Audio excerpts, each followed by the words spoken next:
intro. That would be hilarious. Let's get ready to party, baby. Bring it. Bring it.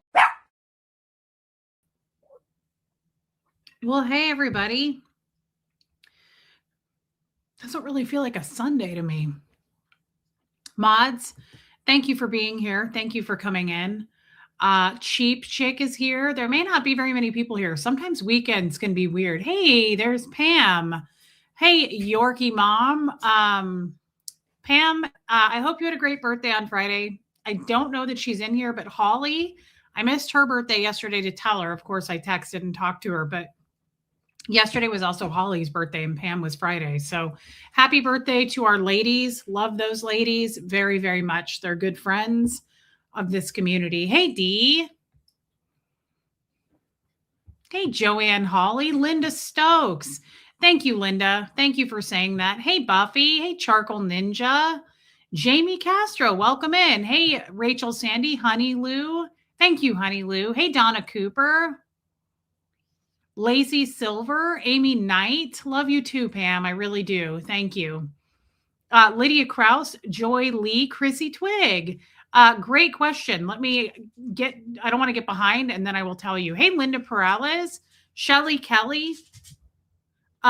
Shelly Kelly, thank you so much. I washed it and then I tried to reinvent it like the beachy hair in Ecuador by using my Moroccanoil Intense Curl Cream. And it didn't quite, like, I don't know if this is cute or not. This kind of also looks like bedhead. I'm not sure if it's cute, but it's big. Like it made it kind of have a little bit of a wave. My hair doesn't have much of a curl to it. So I tried. I just went like this. I kept like scrunching it to try to make it, you kind of have to hold it like that. I was doing it too fast like this. And then I realized I need to actually hold the curl cream with it in place. Kind of worked. Thank you for your super chat. Hey, Marie Marion. Hey, Ewa, Karina, Callie Galley, Just As I Am. Hey, Bigsy. Jennifer Ogle, welcome in. Hey, Liz Trix, Armine. Thank you, Armine. Hey, Brock. Bohemian Luciferian Witch, Jess J. Hey, Patty. Buffy, rub it in, girl. I hope you're enjoying that. She's eating Chipotle. Hey, DS Kitty, and thank you again. Hey, who, what, where now? Okay, I'm glad I'm here for you, babe. DS Kitty and P Taylor sent bones for Bo. So I just wanted to say thank you again. They needed bones and you guys came through on the wish list. Thank you for that. You never have to do that, but I appreciate it very much. Hey, King's Kid. West Coast, love you, girl. Hey, Alana. Puka Vista. GGB. Thank you, GGB, and welcome in. I love your name. Hey, Rio for Life. Karen Tootie Greeny. Courtney Ann. Stevie Nicks hair. Okay, I'll take that. Hey, Cindy Edge. Good to see you, babe. Let's see. Did I catch up? I love Third Eye Open. You're great, Third Eye Open. Holy White Snake. Here I go again on my own. I don't know if that's White Snake, actually. Donna Cooper. Oh my God, you're funny. Pete said, Merry Christmas, Reese. Wow, he must be really recovering still from his surgery. I love that. Tony P, welcome in. Tommy was similar, very similar in where he was in the world and in his head. Hey, Lupita. Hey, Heather in the library. Thank you. Okay, you guys like the hair. Maybe I'll do this again. Hey, Nicole Hazelmiller. Maybe this is easier than doing my hair the regular way. So maybe I'll do it this way. I do sound better, Margie Bar. I'm feeling much better. I think the Rio for Life. Okay, thanks, Buffy. Thanks, Who, What, Where Now. I am feeling better. I think the antibiotics are kicking in. What am I on? Like day 4 or 5 of them. Okay, West Coast. Amy Knight. Do know what you've got till it's gone. Not sure if that's White Snake or not. I don't know either. Hey, FAFO, Tiffany Murfitt, welcome in. Hey, Abigail. Oh my God, Pete, poor Pete. We love Pete. Pete, we love you. Don't feel left out. We love Pete. That's Yorkie Mom's husband, and he's the best. I met him in person. He's so nice. Charcoal Ninja. So Tommy update. Thank you everyone for asking. And I'm sorry I wasn't here yesterday. Hey, Debbie Zito. I started my period yesterday. So Shark Week began. It was a bad one. And That's hilarious. I forgot about that. Who, what, where now. Hey, Susie with an S. And I was a little stressed and depressed yesterday. The stream before yesterday, the one that we did, what, Friday night, that kind of got to me, but it also might have been my period. It could have been my period mixed with that and just talking about that heavy subject. But I couldn't get myself to do it. I was I was depressed yesterday. So depressed, and I was in so much pain that I took a hydrocodone. And I never do that, but I have them for that reason, for pain. And it didn't quite even work that well. Hey, Linz. Honestly, I still had cramps. I was pissed about it. And by last night, you would have thought that I was out trying to score smack on the street. Hey, Olga, because it's actually still red. I almost ripped my nose off. Opiates, I guess, make your nose itchy. And I'm so glad I didn't do a show yesterday because I was literally like, I felt like a raccoon. I was tearing at my nose, like rubbing it. I was doing this. I was just like nonstop. Hey, Marty Jewel. And it was bad. It was real bad. So I was itching bad, Lindsay. It was terrible. So yeah, glad that I didn't do a show actually, but I'm mad too that I wasted a hydrocodone and it didn't even get rid of my cramps. I was pretty pissed. But I slept most of yesterday, but I couldn't tell if it was because I was in pain or I was depressed. It was a little bit of both, stressy and a little bit of depressy. Helena, the Harris Giving morning after meets Stevie Nicks, and I'm here for it. The dark lip makes it. Well done, boss. Love your baby, my baby koala. That is my baby koala, tiny little koala. She just sits inside of a pouch all day and just nibbles on snacks, and she's so damn cute. I love you, Helena. I couldn't decide if I liked the dark lip, but with the gold shadow, I was like, I don't know that I feel like a bright lip. And then I did kind of a little bit of an aubergine, like a purplish, we're entering into fall almost blush. And so I thought, I'm going to do a dark lip. And now I'm like, I wish I wouldn't have done the dark lip, but I kind of liked it with the olive. And Helena, you like when I wear this olive color. So I wore this for you as well. So thank you. And thank you for the super chat, my baby koala. I thought Friday's show was amazing, heartfelt, and emotional. Thank you, Cheap Chick. It was rough for me. It was tough to talk about that stuff. They make your whole face and head itch. Me too. FAFO, I was definitely like scratching my head. It was wild. I'm really glad I didn't go live. I was probably talking fast. I had a couple phone calls last night. So Tommy. Hey, Heather Huckleberry, our sweet, sad little Tommy. So I'll tell you the surgery he had now because he didn't give me permission to, but he didn't want me to tell you because he didn't want to hear your horror stories about it, but it's over with. So tough. He had the ablation and I knew that was going to be necessary. Thank you, Jess. It was a heavy stream. It kind of took a lot out of me. Thank you, Helena. I'm glad and I have your approval there, babe. He had an ablation of his heart. And if he does a show tonight, he can probably give you more details on it. He told me all about it this afternoon and step by step. And thank you, Lupita. And it went really well. His doctor was fantastic and spoke really good English, although he was Canadian, so he was not Ecuadorian. But his doctor said it went super good. He was released from the place that he had it today. Hey, Kim Leaf, he didn't have it, I don't think, in a hospital. It was the doctor's like outpatient surgery center is where he did it.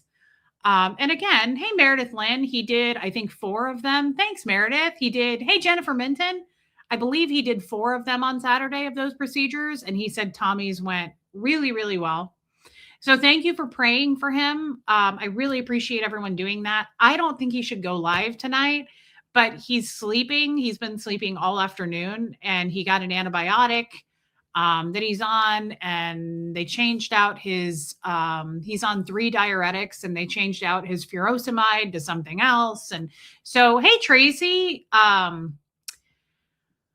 he's going to be okay. I just think he should take 1 more day, but that's up to him. I told him that, and I can't control that man like I can't control the rest of you. And to be honest, I really don't want to. It's hard for me to even control my cats here. So I don't really want to be in control or in charge of anyone's life, including the cats, because they don't listen to me.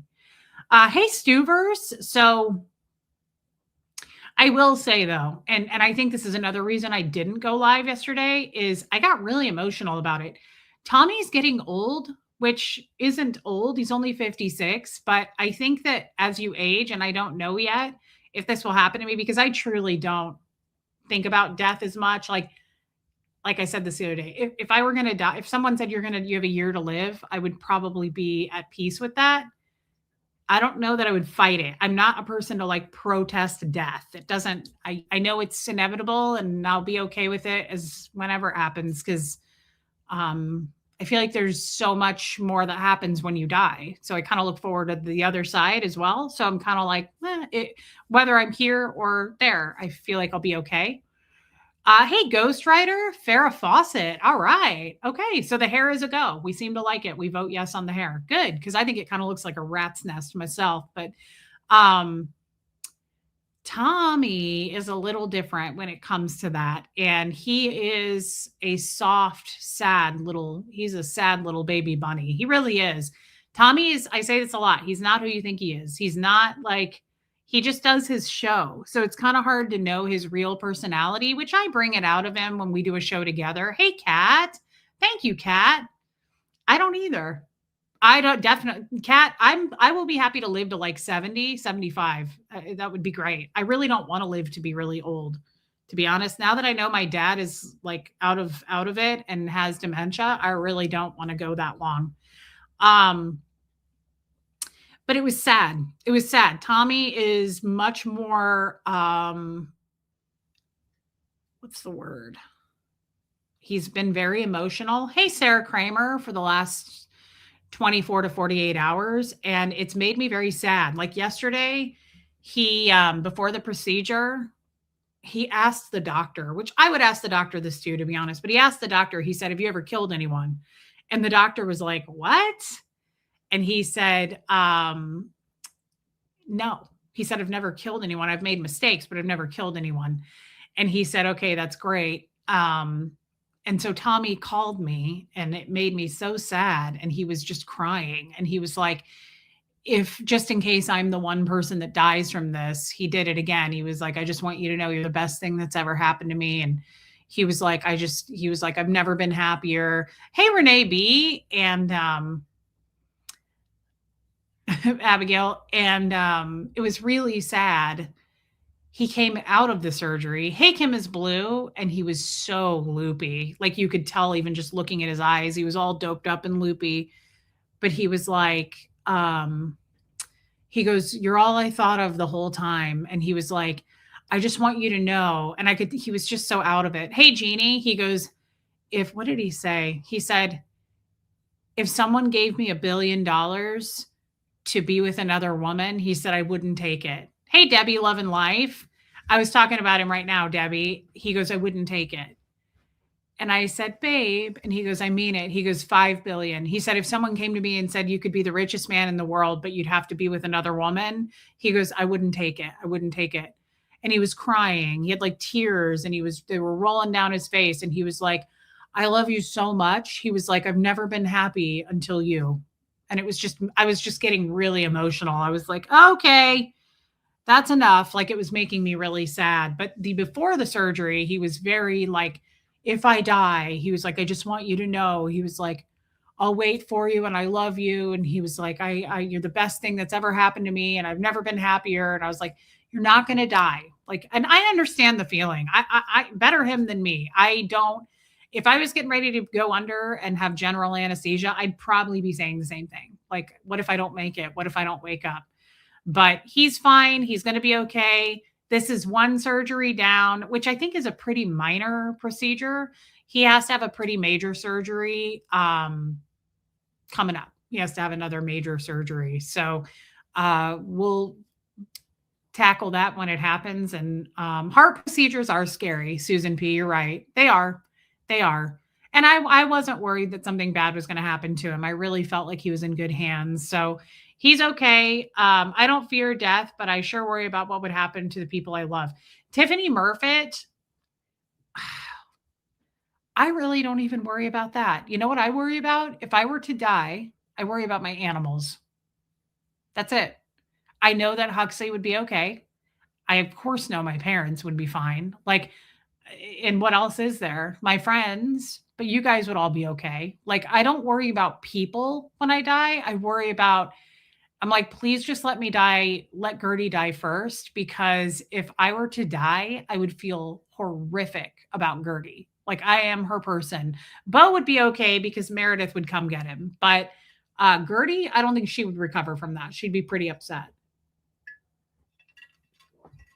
Well, I just think it's the truth, damn it. I wasn't trying to upset you. Jeez Louise. Good Lord, girl. Did you know that you're really extra tiny? Thank God you're old because we don't have a lot of time left anyway. I mean, maybe 5 years, but still. And I think that we should be cremated together, don't you? I really believe that. Unless we have you taxidermed. Hey, Melissa. Kelly Lord. Well, wowee, girl. Punky, I think we should maybe think about having you taxidermed because you're so damn cute. I think it would be a waste. Honestly, I think it would be a little bit of a waste if we didn't do it. Can we keep all the original parts, though, is the question. So when I lay you on the table and I take you to the taxiderm man, I'm going to say, we'd like to keep all the original parts, please, because this right here was born in the manger right next to Christ. You can't scrap that. We need the original parts. Really dainty, too. Did you know that you were never going to get any bigger? Did you know that you were going to be the same damn size as a frosted mini wheat with eyeballs? You did know this? No, you didn't know this. Because as Jesus grew and became a man, a teenager, and you guys frolicked in the fields, you were like, hey, Lord, how come I'm not any bigger? And the Lord said, well, because this is exactly right. This is my best creation yet. And I really don't want to make it grow any larger. And the Lord said, when I wake up every day and look at you, I always say, oh, my me, what a creation. And then Christ looks up at his dad and says, oh, my dad, how could it be any more perfect than that? And neither one of them have an answer for that question.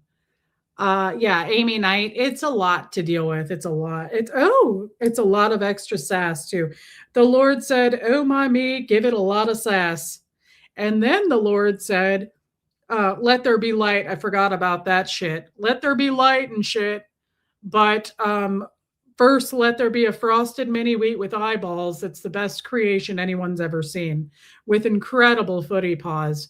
And then he said, oh yeah, but let there be light. I forgot about that part. Oh, so that's just the way of it. I think that we should be cremated together, though, once I die. I think we should have you taxidermed, and we'll do a GoFundMe for that because we don't know how much that's going to cost. Okay. Because we're only going to get the best taxidermist, right? We're going to get the best one. And then we're going to, Karina, you lost a pet? I'm so sorry, Karina. Hey, Hot Mess Express. I don't know if she has Pomeranian in her, but I think that, is she sleeping? I think that, hey, J-Bug, I think she has for sure. What have I always said? Brussels Griffin. Do you notice we have the same hair today? Punky, you're really beachy. Did you know that about yourself, Peregrine? Brussels Griffin for sure. I know she has Brussels Griffin, which I would like a Brussels Griffin. Not right now. We'll wait till you're dead one day and maybe we would rescue one because there's nothing that's going to top this perfection.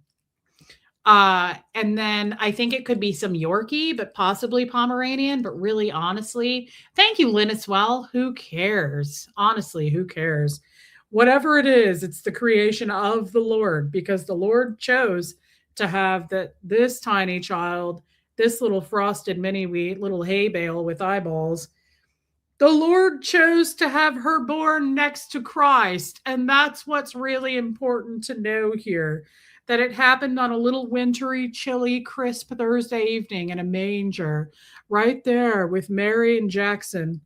And they were born. And there was other animals around, but this one was born in the manger. And that's what's really important to know. And then the three wise guys showed up and they said, "Hey, we brought you guys some shit. Here's some gold and some frankincense and myrrh and chocolate biscuits." And then the Lord said, "She can't have chocolate." And they said, "Well, we also brought greenies." And then the Lord celebrated with you guys and said, "Oh my God, I almost forgot. Oh my me, I almost forgot. Let there be light." And they all pointed to the North Star and said, "Blessed be, so mote it be." All right, well, we'll see you later. Thanks, J-Bug. So, yeah, absolutely, Kim is blue. So, Friday night was tough for me. Hey, Debbie Gonzalez. Friday night was a little rough. That was a tough stream. I want to say thank you to everyone who, Amy Knight, thank you to everyone who came to that stream and helped me through it. Some things I want to discuss today. I really like the title of this stream. Okay. Cat. Hey, Aspire, I really like the title of this stream. And I stole it. I think no, this wasn't in the Facebook group. This was something I found on Facebook, though, and I really liked it because I was struggling a little bit with, you know how I said on Friday I hated myself for Huxley's upbringing and just those things and not being the mom that I should have been and not even being the mom I should be now. I just don't think I'm there as far as what I'm comfortable with and who I want to be. Hey, teacher mama life. And then I saw this on Friday at 11:44 p.m. And we all know when it's 4/4, I always think that's like angelic. I like the numbers 44. Hey, Lumen. And I saw this. Every version of you was necessary, even the ones you're ashamed of. Every version of you was necessary, even the ones you're ashamed of. And I really, really like that. And it came at the right time for me. Like that was really meant something to me. Friday's stream made me sad for you, but never want to invalidate your feelings. Thank you, Kat. That's okay. I just appreciate you guys being here and walking with me through it and listening. And so I thought that was love you, Helena. I thought that was really, yeah, Margie Barr. I thought that was that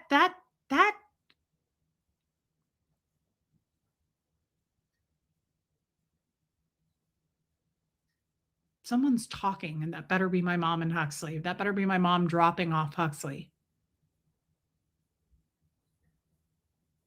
Okay, I think I heard Huxley's deep voice.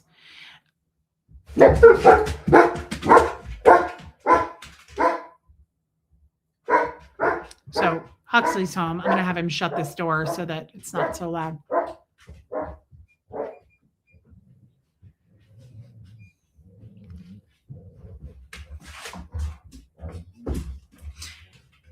Hey, Humberflube. Humberflube. Can you turn the air down cooler one notch and then come shut my door because I'm live? Yeah. Thank you so much. I didn't know you were coming home right now. Oh, I guess it is 5:42. I thought it was 4:42. Yeah, I'm on to work later. Well, that's okay. Thank you. Yeah. Hey, Maisie Shiloh. Oh, see it? Show us your baby. Let's see look at Bo's baby. Oh, I found this at a thrift store. Is that your baby? That's his baby. I thought it looked like him, quite honestly, and he's liked it ever since. Is that your baby? Oh, he's so nice. What a good person, too. And he's friendly. And he says, ever since I fell into the lake, my mom has felt sorry for me and given me triple the treats all weekend. And he laid with me during my period yesterday with his babies. Oh, he's a good person. He's a great person. He's a good guy. And he says, you can kiss my face anytime. He says, you can kiss my face anytime you like, and you can tell me your stories and I won't share them with anyone. He's a great person. Top notch. Meredith, come get him. See you later. Yeah, please stay, Maisie. He does, Yorkie Mom. So I can't remember exactly what I was saying because that was minutes ago, but I want to talk about that quote. Every version of you is necessary, even the ones that he's doing okay. He's less embarrassed.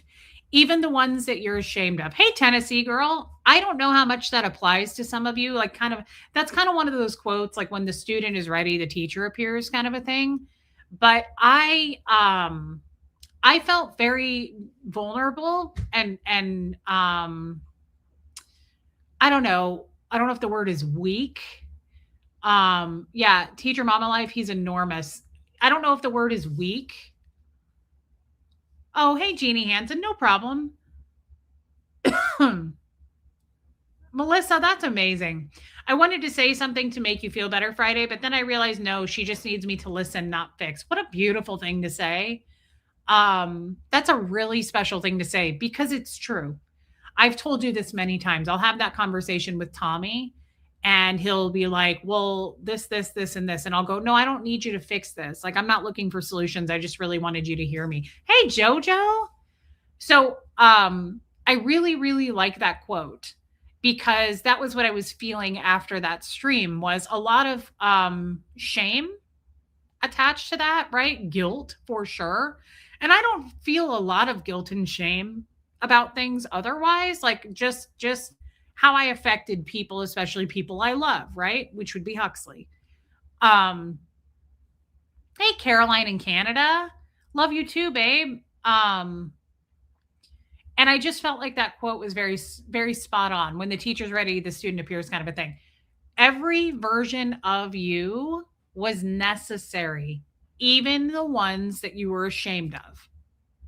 And I love that especially for not just the Friday night, just the regrets that I feel as a mom.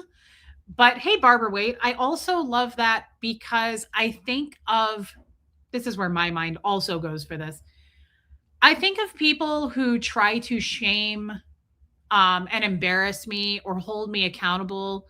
Hey, Susan Trigg, to a version I was years ago. And what I mean by that is more so than not, I don't have people in the real world really trying to shame or bully or embarrass me. Thank you, Janet. I'm talking about on the internet, right? Like the internet's a terrible place for not just me, but anyone who had versions of themselves that they were in their past. A good example of that, which she's doing great. I don't think she's been coming after me. Hey, Cindy, would be Marilyn. That's a good example. Or Erin, even.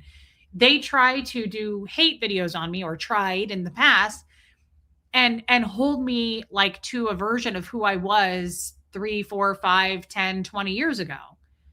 That doesn't really work for me because I've already worked through that stuff here with you guys. The only thing that no one's really going to make me feel ashamed or embarrassed except me. That's just for me. Like, I don't see a post up on the internet or a video on me ever where I'm like, that's painful. I wish they wouldn't have talked about that about me. It's too late. I've already talked about it. I've already addressed it with the people who care about me here. So for you to like basically come around like a stray dog and try to pick up whatever scraps are left over from my stream, it's a little too little too late kind of a thing. And they try to hold me to a version of right like that period of my life where I was a bad mom being in Scientology. Rome Taylor, I like you and I subscribe to you. Well, welcome in and thank you for saying that. That's really kind, my friend. Please hit subscribe while you're in here if you don't mind. If that makes sense. So I just want to point that out to others that it really helps to think about things like that. If you're feeling guilty about something or having a hard time processing something, or you wish it would have been different, or any of those things, I think it's really, really super validating. Maybe it is just for me. Hey, Huxley, I made a mistake. Can you turn the air conditioner back up warmer? What? Can you turn it back up one notch warmer? Yeah. Sorry, I'm cold. Poor Huxley.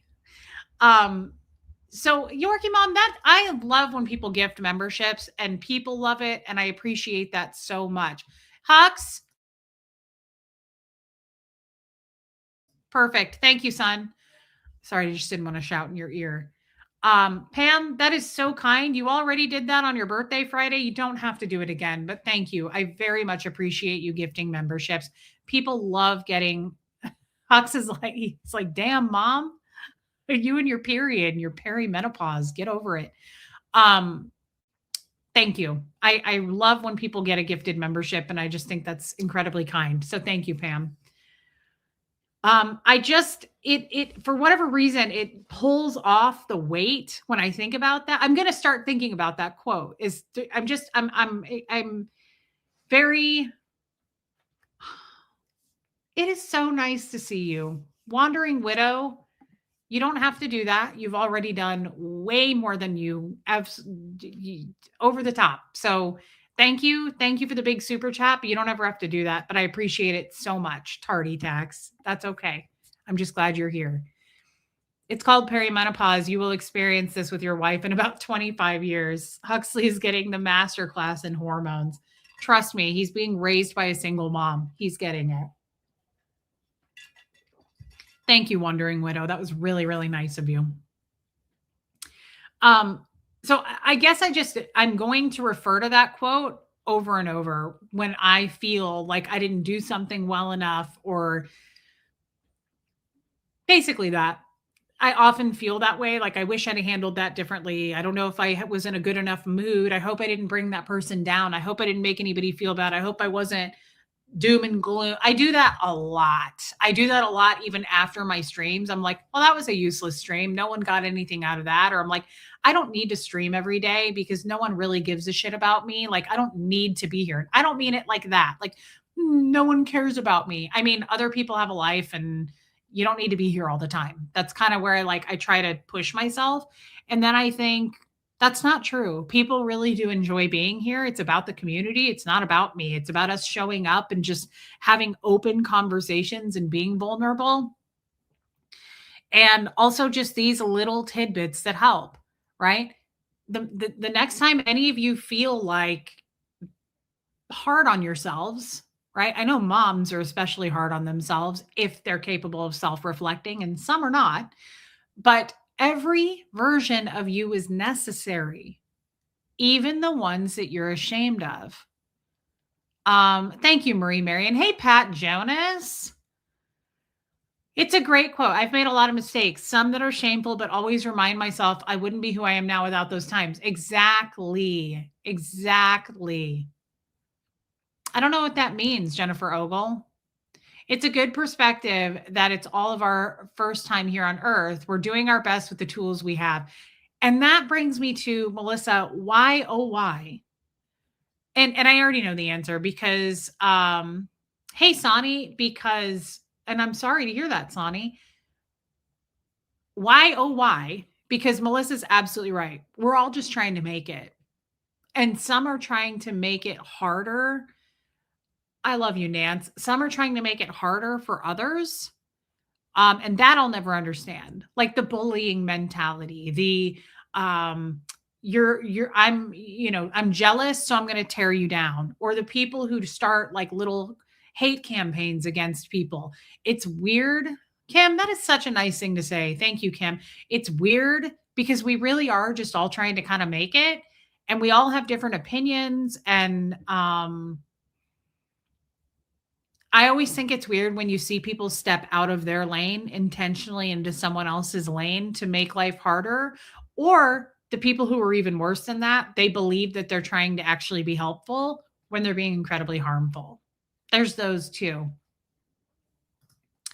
Liz says, for all the things and because I love every version of you. What a nice thing to say. Hey, Vicki Andrews. Liz, that is so nice. Thank you, Liz. And thank you for the super chat, guys. That is really helpful. And I appreciate it so much. Liz, thank you. Thank you, Sonny, for being here. I appreciate you being here. I still can't get to the I wouldn't be who I am today. I still beat myself up. Meredith, yeah. I mean, what did I see? Did I save it? I don't think I did.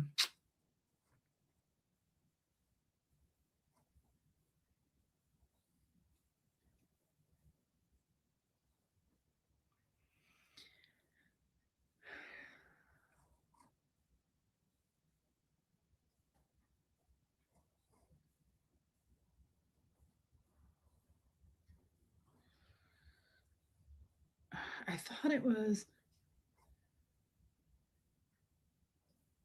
No, I don't think I did. I thought it was some kind of like inspirational quote. I save those sometimes if it really means something to me, like the one I just showed you. Um, but it was something like that, Meredith. It was something basically like the corner joint. It's Carrie Ann. Hey, Carrie Ann. You know, it's weird. I thought about you the other day because we have a Carrie in here, and I always think of you when I say hi to her. I hope you're doing good, babe. I hope your job is going well. I'm still really proud of you for graduating, and I hope that you're doing well.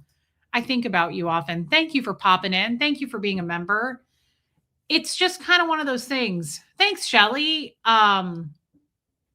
Meredith Lynn, haven't you guys have all seen those weird, those not weird, but inspirational, like, damn, I can't believe I didn't save this because I liked it and I just saw it. It's something like, hey, Holly, you've made it through every rough day you've ever had. Like you're 100%,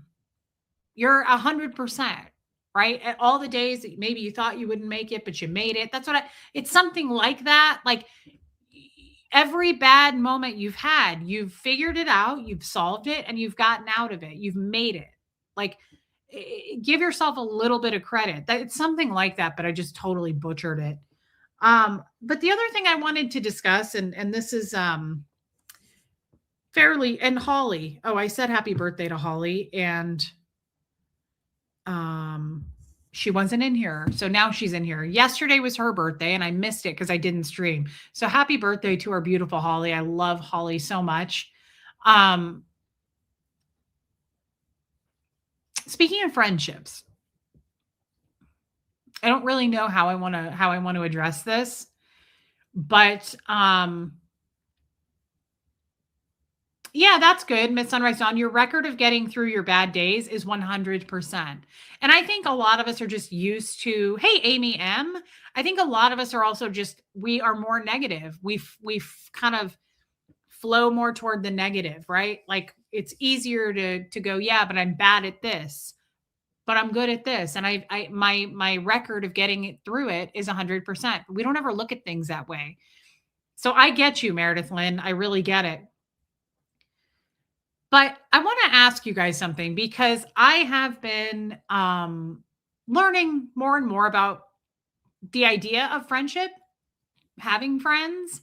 I still haven't had lately. I think I have friends. I know I do, but I haven't had like a big point of reference. Again, a lot of you grew up going, like I'll use Debbie Zito as an example. Debbie Zito is one of those super, super lucky people to have, she still has a lot of her friends from her childhood. And even if they're not from her childhood, like people, a lot of women or men have friends from high school or college. And so, what I guess I mean by that is you have like a point of reference. Hey, Sophia, you have like a point of reference on this. Sounds stupid, okay? But it's true for me. You know what a friend is because you've had them for years or decades or your whole life or whatever it is. Like, do you understand what I'm saying? You've had a foundation. You have solidity. Is that a word? It's solid on who your friends are and what a friend is, and you can call them and you've known them forever. I'm trying to build friendships like that starting at 40 in my 40s, coming out of Scientology. And it's hard for me because I've never really had deep friendships before because most of them were Scientologists, all of them except one. My friend, hey, Mrs. Patty Cake. Happy birthday, Amy M. All of them were Scientologists except one. My friend Michelle, who was my longtime friend that I met when I was 19, she's not a Scientologist. But the rest, all the people in my life were in Scientology. And if you know what that means, it's the snitch culture, right? Like it's everything. You don't ever develop real friendships in Scientology. So right now, at this moment in my life, I definitely want friends. I love the female. Thank you, Mrs. Patty Cake. I love the female energy. I love that camaraderie, and I've never had it before. And I've met some in the last couple of years that I was sure about. And I was like, ooh, I love this person. Ooh, I'm going to be a lifelong friends. Like, and I'm going to be honest too. I don't know why I do this, but I flock to older women to be my friends. Rarely have I ever had friends around the same age as me. Same with partners in love, right? Same there. I don't know why, but I seem to feel safer with older people. And older could be older than me by a few years or decades. Like I really like having there's something safe about an older woman being my friend. And now I'm starting to realize that maybe that's not a great thing. Amy Knight, I hate that you're isolated. Hey, Laura FM. You're so cute. You know, I should have said hi to you this morning. I popped into your live stream and I saw your little garden and you were so cute walking around. And Laura FM, I can't say enough. I love you. I had a friend that thought he was helping my situation, but he was making things worse. Rome, absolutely. There's a lot of people out there like that. And navigating, like it sucks that you have to find it out the hard way. I feel like if a friend is not really a friend, how do you find that out? It's usually the hard way. So now that I'm learning and navigating this, I'm sometimes kind of seeing that having an older female friend can be a double-edged sword. I know, Amy. You're the isolated women, like the women who I'm scamming. It can be a little bit of a double-edged sword because sometimes they take on the like maternal, like mothering me, or even like a grandmother type, depending on how much older they are than me.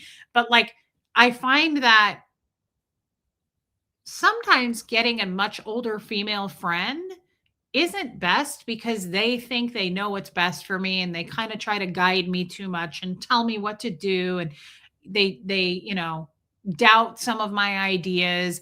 And I don't know if maybe that's just a friendship. I don't know if that's an older woman thing, but I can tell you that some of my older friendships have turned into that, where it's like they know what's best. And they kind of try to, like, through their experience, tell me that they know better and this is what you need to be doing. And I guess what I'm trying to get at with you guys is, in especially the last year, have I been fairly clear about like what um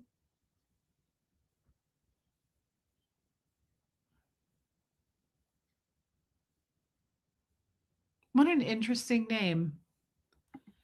Get with Reese. People are driven by spite, cruelty, ill will, or a desire for revenge. If I peep any of these characteristics, instantly take that as a warning. Yes, I agree with that. Great name. Sometimes I think it's that old mothering instinct. We still need to. Yes, I agree with that. It's controlling, not a friend. So great point, Pam. And what I'm trying to say is, now that I have some pretty good friendships, I think I have some pretty good friendships. It's exactly what Pam just said. It's easier for me to weed out certain characteristics or behaviors and go, that's not a friend. It's pretty easy these days because I have a little bit more of a point of reference. Hey, Linda Gillum, whereas before I didn't. People are difficult to count on, Linda Gillum. Hey, Crafty Carrie. Tommy is great. He had an ablation yesterday and he's doing so much better. You can't helicopter parent a friendship. Yes, Sophia. Well, I have over the last couple of years been fairly let down by a handful of close female friends, but all of them had something in common. They were quite a bit older than me, like at least in their 60s. Drive-In Fan says you were clear for the last year that you don't want unsolicited advice. Yes. Thank you, Drive-In Fan, because I was starting to feel a little crazy for a minute. I'm like, haven't I been kind of clear about this? All of the women who I thought were my friend ended up kind of stabbing me in the back. And I hate saying that because it's like when people say that to me, it's almost a red flag because I'm like, well, so you're saying you had nothing to do with it? There's no accountability on your part. You didn't do anything. I don't love when people come and they're like, yeah, they all stabbed me in the back. Like, really? Really? Oh, okay, Aaron Smith Levin. Like, so you were just the sad little victim in the middle of all of this, and you just happened to attract all the wrong people. Wow. Um, no, third eye open. So, but when I think of these instances of these people, they really did. They really came on strong, love bombed me, gifted me things, called me all the time, came to visit me, and it ended up being something it wasn't. And then when I put up a boundary and said, "Hey, I don't really like that," immediately there was a pattern in all of them. There was a common pattern. Once I put up I like that, Heather. Thank you for being here. Once I put up that boundary, every single one of them kind of stabbed me in the back and then sent me, not everyone, two of them sent me separate emails saying, "You're evil, you're horrible. Your dad was probably a wonderful person. Jeff was a great guy.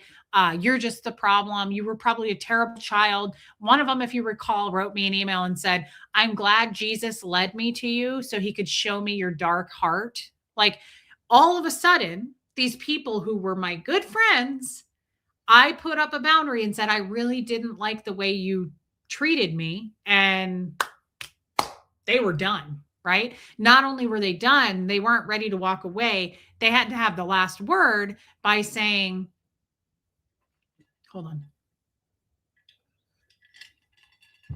by saying really mean, hurtful things. Hey, Lady O. It is Rome Rome Taylor, but it's also kind of common in people who are not very emotionally mature. And to me, if someone says to you, "I don't like this," and that's all that is. Like, you're just putting up a stop sign going, "I don't really like this." And they don't like your change. They don't like that shift in you. So they're going to throw a fucking fit. That shows you their maturity level, right? They're throwing a tantrum by going, "Well, you're evil. And I'm sure your dad was actually a really good guy. And Jesus hates you." Oh, okay. Like, that's convenient. Hey, Alicia Johnson. Hey, Liz S. You've been very clear about boundaries and pulling back to a smaller circle of friends. Yes. But what are the major no's? Like, what are the major red flags? And I feel like I've been pretty clear about that. Like, what would be the number one? Let me ask you guys. Yes, Melissa. Let me ask you something, because I would assume most of you have friends, like a friend, right? I mean, I at least have a friend. But what's the number one thing that you would not tolerate if your friend did something to you where you would have to walk away? There'd be no solving it. There would be no working it out. Like, it was intentional and you know it, kind of a thing. Like, there'd be no going back. Let's just put it like that. I want to hear this from you. What would be the number one thing? Talking ugly about my spouse. Interesting, AB Knight. That's specific, but I could see that. I really hate when people become the self-appointed representative of who Jesus loves. So do I, Nancy. It's so interesting when people speak for the Lord. It's quite strange to me. What would be, and it doesn't even have to be the number one thing, but what would be a thing, how they treat you, Ghostwriter? And I just mean like something where you can't go back. Like, they betrayed you. You can't go back. Calling you a name. Yeah, Jennifer Ogle. Talking shit behind my back is a deal breaker, Melissa. Linda Stokes, betrayal. Robin, lying. Sonny, if they said something about my child or my parenting. It's funny, Sonny, because one of the friends that I lost who said I have a dark heart, Jesus said that. That was what she said. I was a bad mother. More specifically, she said, "I don't love my son." She said that to me. She said, "You don't love your son." I was like, yeah, we can't be friends. It's a terrible thing to say, right? It's a terrible thing to say, not even to a friend, but just a mother to another mother. Tried to ruin a relationship I had. Had two for 10 years, threw me under the bus when I was going through my divorce. I knew about that. And thank you for sharing. Last I checked, my Bible says Jesus loves all of us. Minimizing my mental illness. That's a good one. Finding out they were talking about me behind my back. Betrayal. Lying. Joy Lee says. Backstabbing, dishonest, lack of integrity. Those are good, Pam. Saying that you are sad all the time, not ever happy. Well, that's specific too, but I could see that. Shh. Oh, sorry, Susan. I don't think you were talking to me. Assuming something I didn't say because they couldn't finish listening. That's pretty good too. Being passive aggressive. Yeah, I hate passive aggressive. Crossing lines, no respect. I have a really hard time with people being passive aggressive and expecting me to be different than I am. I can't handle the manipulation. Bingo, I agree with that. Hey, Anita, when they don't put as much effort into the friendship as I do, that's a really good one. That's a really good one. Condescending, yes. SoCal Joy, my friend's best friend was cheating with her husband. Holy shit, that's terrible. Rosemary, passive aggressive behavior. I had a friend who tried to destroy a friendship I had with someone else. Praise God, she was not successful. Why do people do this? It's weird. Disruptive behavior is strange to me because we see it on the internet too. It's like people get insecure and they have to destroy other people's reputations, relationships with somebody else, and it's fucking weird. I don't have a problem with control, and I think people who do that have a problem with control. They have to be in control. Melissa says, when trust is broken, it's so hard to repair. Yeah, I might be able to forgive, but I don't forget. Using me and talking behind my back. Donna, right there with you, girl. I have a hard time with people who only call when they need something. That's good too. That's true. Believing a lie told about me without getting my side of the story. Oh God, yes. That's the entire internet about me. Yes. Hey, Linda Garden lady, we're talking about friendship. So I've had that happen to me enough. Almost everything you guys have listed out.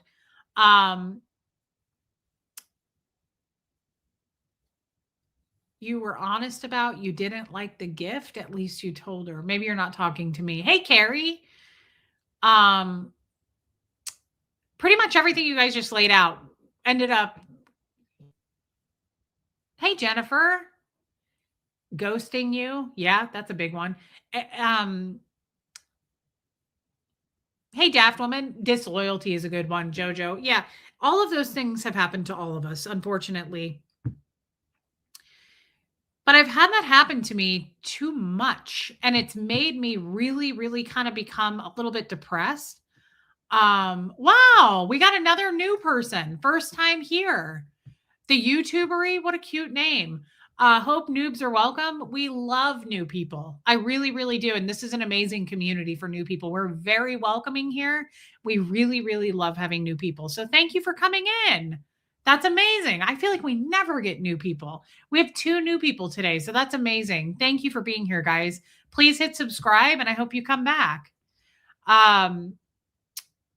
We're pretty chatty in here. This is a chatty group. If you like to engage, this is the place for you.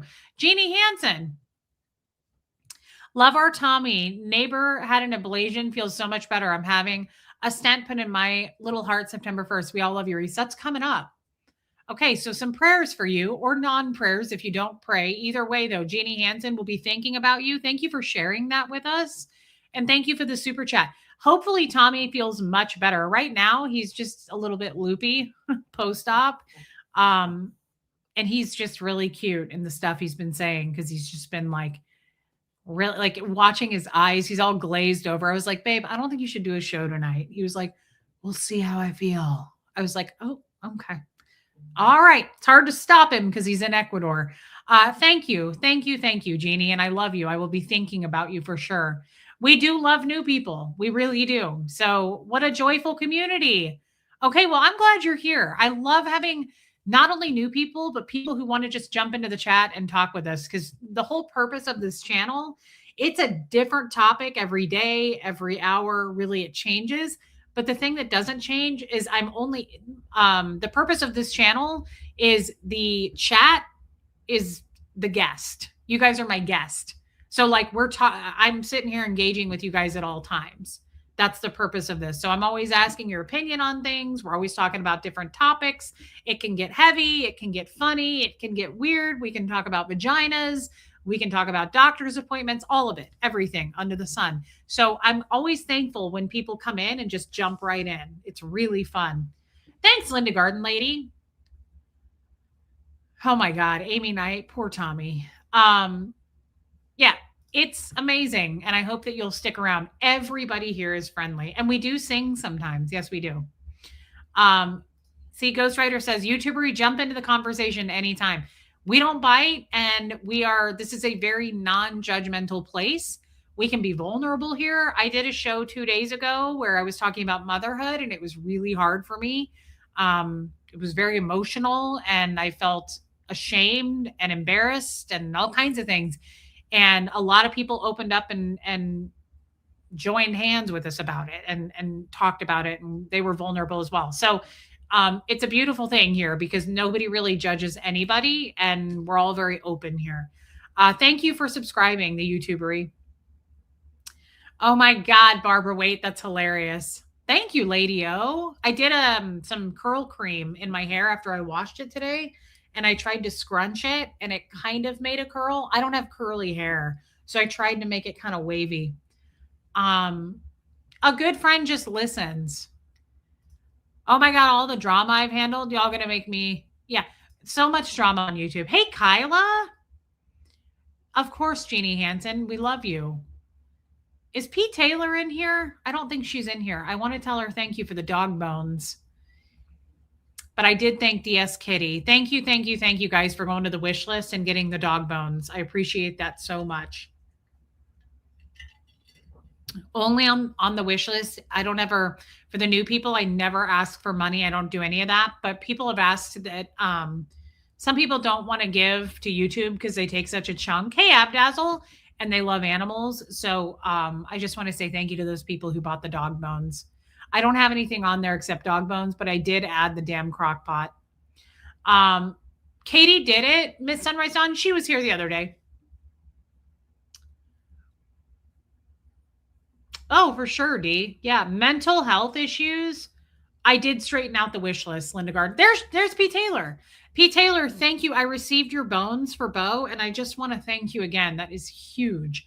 It's so kind of you. He eats one of those every morning, and I'm gonna buy him. Either way, he's gonna have one. But I just want to say thank you. I added cat treats, Margie Bar. I added a lot of cat treats because Kid is really into the treats lately, and it's actually pissing me off. You guys know we have 3 cats. So, yes, I added cat treats. I added some different kinds, some different flavors, and I added a few more different kinds of chewy dog bones for Bo.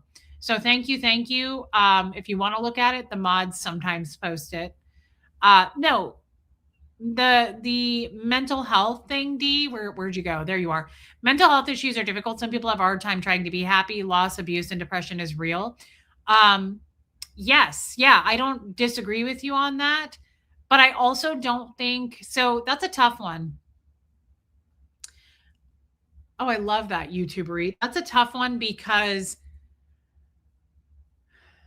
I will, P. Taylor, and thank you again. And thank you, DS Kitty. The mental health part, I think we make all the room, all we give all the space and the slack and the grace and the room for people with any kind of issues, right? Like any kind of debilitating issue, like mental health issues, physical illnesses, things like that. But I do believe this: you cannot lean into your friends to expect them to, like, I guess being sad all the time. You really hopefully can get like a mental health professional to help with that, because I really believe, and that's why I push therapy so much, because they are, mental health professionals are made for that, to hand you the tools how to deal with that. If you just rely on your mom, your dad, your friends all the time because you're depressed all the time, I think that can wear people down. I think that can be hard on people. So I think that there's a balance there. While your friends are there for you during a time like that, if it became like constant and just year after year and you don't do anything to make yourself better, which means like maybe taking a medication, seeking, again, mental health treatment, I think that that's where that could become a problem for sure. Because I think everybody deals with mental health issues at some point in their life. But if you just rely on people to make you happy, or if you're pulling people down because you're depressed all the time, that's not a problem until it becomes a problem, in my opinion, if you don't do something about it. You're the only person that can do something about it, right? Like I've recommended people, I'm like, well, you should see a therapist. And they're like, no, I don't want to. It's like, well, you can't expect me, right, to like pick you up and fix those problems. I mean, I could be wrong. And that could maybe I sound like a Scientologist there. Hey, Caitlin, how do you handle when a friend crosses um well, I hope in a good way, YouTubery. I didn't mean that insensitively, but I just feel like I've met enough people where it's like they just are so, hey, Joel Sachs, like they just have this sadness and doom and gloom. And it's like, okay, there's nothing wrong with that. But what are you actively doing? Like, do you just want to sit in that? Do you just want to marinate in it? Because I'm the kind of person who's like, let's do something about that, right? Like, let's figure out the source. Let's figure it out. Let's get you some help and maybe some medication if that's what you need. That's kind of how I feel about that. Um, 1 second, guys.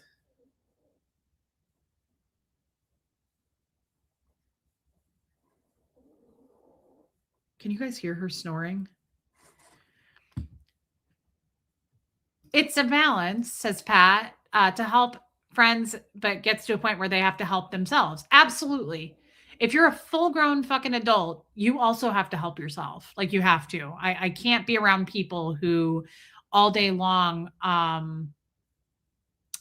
everything is everybody else's fault. And if it weren't for this, I wouldn't be like this. Like that kind of stuff I don't like. Like you've got to do something to eventually help yourself and work on it or recognize that you have a problem, right? That goes with anything. That's kind of how I feel about that. Pam, if they cross a boundary, that changes everything. So I guess I asked you guys that question. And my next question would be, you told me what wouldn't be fixable, right? I asked you what would be crossing something where you can't, yeah, you know the saying, you can't lead a horse to water. Yeah. Some can't afford therapy, but I appreciate your thoughts. Okay, D. Well, it's nice to see you and it sounds like you're leaving. Yeah, no, I agree. Some can't afford therapy for sure. And I hate that. That's one of the things I hate about the healthcare system in America. I still feel like, what would you do if you couldn't afford therapy? If I couldn't afford therapy, which I do have a hard time affording therapy because I have both me and my child in therapy, but I find it very important. I make it a priority. And if I couldn't afford therapy, I would see my general care practitioner. I would see my regular doctor and I would start there. And I would say, hey, I can't afford therapy. What can I do? Can you refer me to a psychiatrist, like where you can maybe test me to see what's wrong and then put me on a medication? I'm not really sure. Read some books, says Michelle. Your mom passed away suddenly 16 years ago today. Abdazzle, that's horrible. I'm sorry. That's really rough. You've got to be having a hard day. And I understand that. I'm sorry, my friend. Thank you for sharing that with us. So I asked you guys. Okay. Got it. So I asked you guys, what would be a breaking point for you between you and a friend? Okay, great. So you told me the answer. And I really want to know this. This is not a usual stream for me. I don't usually ask you questions like this, but I will give a person several chances, but eventually if they continue to behave the same way, I pull back. That makes sense, Alana. So my next question is this. You have a friend that does that. How do you address it? You have a friend that crosses a line. How do you address it? That's a good, Linda Burton, consult with your clergy. That's a great answer about the mental health part. We love you, Abdazzle. I really want answers to this. I don't usually put you guys in the hot seat and make you answer me on this, and don't feel like you have to. But I really am curious. What do you do? Let's say you have a longtime friend, or you have a friend that you've had for a year, but you really like this person and they cross that line and there's kind of no going back. Do you address it? Or do you just, no, you're done with the friendship? You go into your shell about it. Yeah, I was gonna say, I feel like a lot of people don't like confrontation, so they'll just pull away and be done. Tennessee girl says, but D already left. But there's a number of clinics that will charge based on what you can afford. I like that. Rachel, I'm a millennial that's scared of confrontation, so I generally send a text speaking my mind. You are not alone there. I totally get that. Sometimes it's easier to send a text.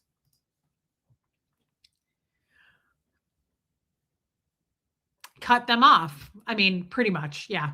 When somebody crosses a line and you're done, like, you know, when you're done, when there's no going back, when they've crossed a line where it's like, I can never trust this person again, what they did.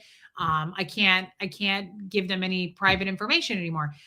I will let go of the, hey, Haggis. I will let go of the friendship if it happens to me. If it happens to someone I love, that's different. I had a friend that, and turned out she was bitching to others about me behind my back. I pulled away because I'm not good at confrontation. So Pat, hey, Miss Moonfire. So delete them out of life. Too toxic. I agree with this. I walk away. Period. Says Alicia. So Pat, I have a question. Did you just stop talking to that person, or did you eventually have a final word with them? I'm curious. I pulled back. I don't need explanation to explain common sense and basic respect to people. I love your answer, Sophia, and I'm not surprised by it at all. I usually bounce things off my two sisters. That's pretty good. You too, Haggis. Drive-in fan cuts him off. I don't want to be interrupted. A text is good. Tired of that. You tell them that they crossed the line. Hey, happy days. You calmly discuss that you have been hurt by their behavior and give them the chance to explain. But if I have tried that and they get super defensive, I refuse. Yeah, sure. That's a pretty good answer. It all depends on their emotional maturity. You'll know in the first 5 minutes. That's a good point too.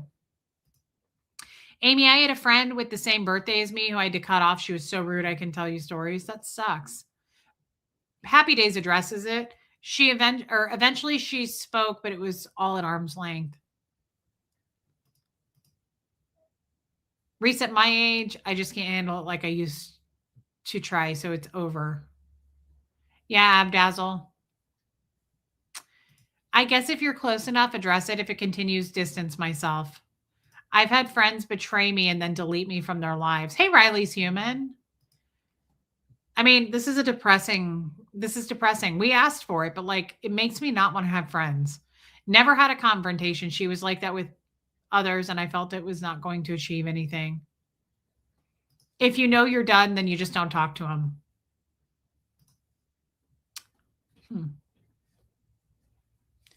I've had a longtime friend who always seemed open to discussion. I disagreed with her on a political post, and she immediately blocked me.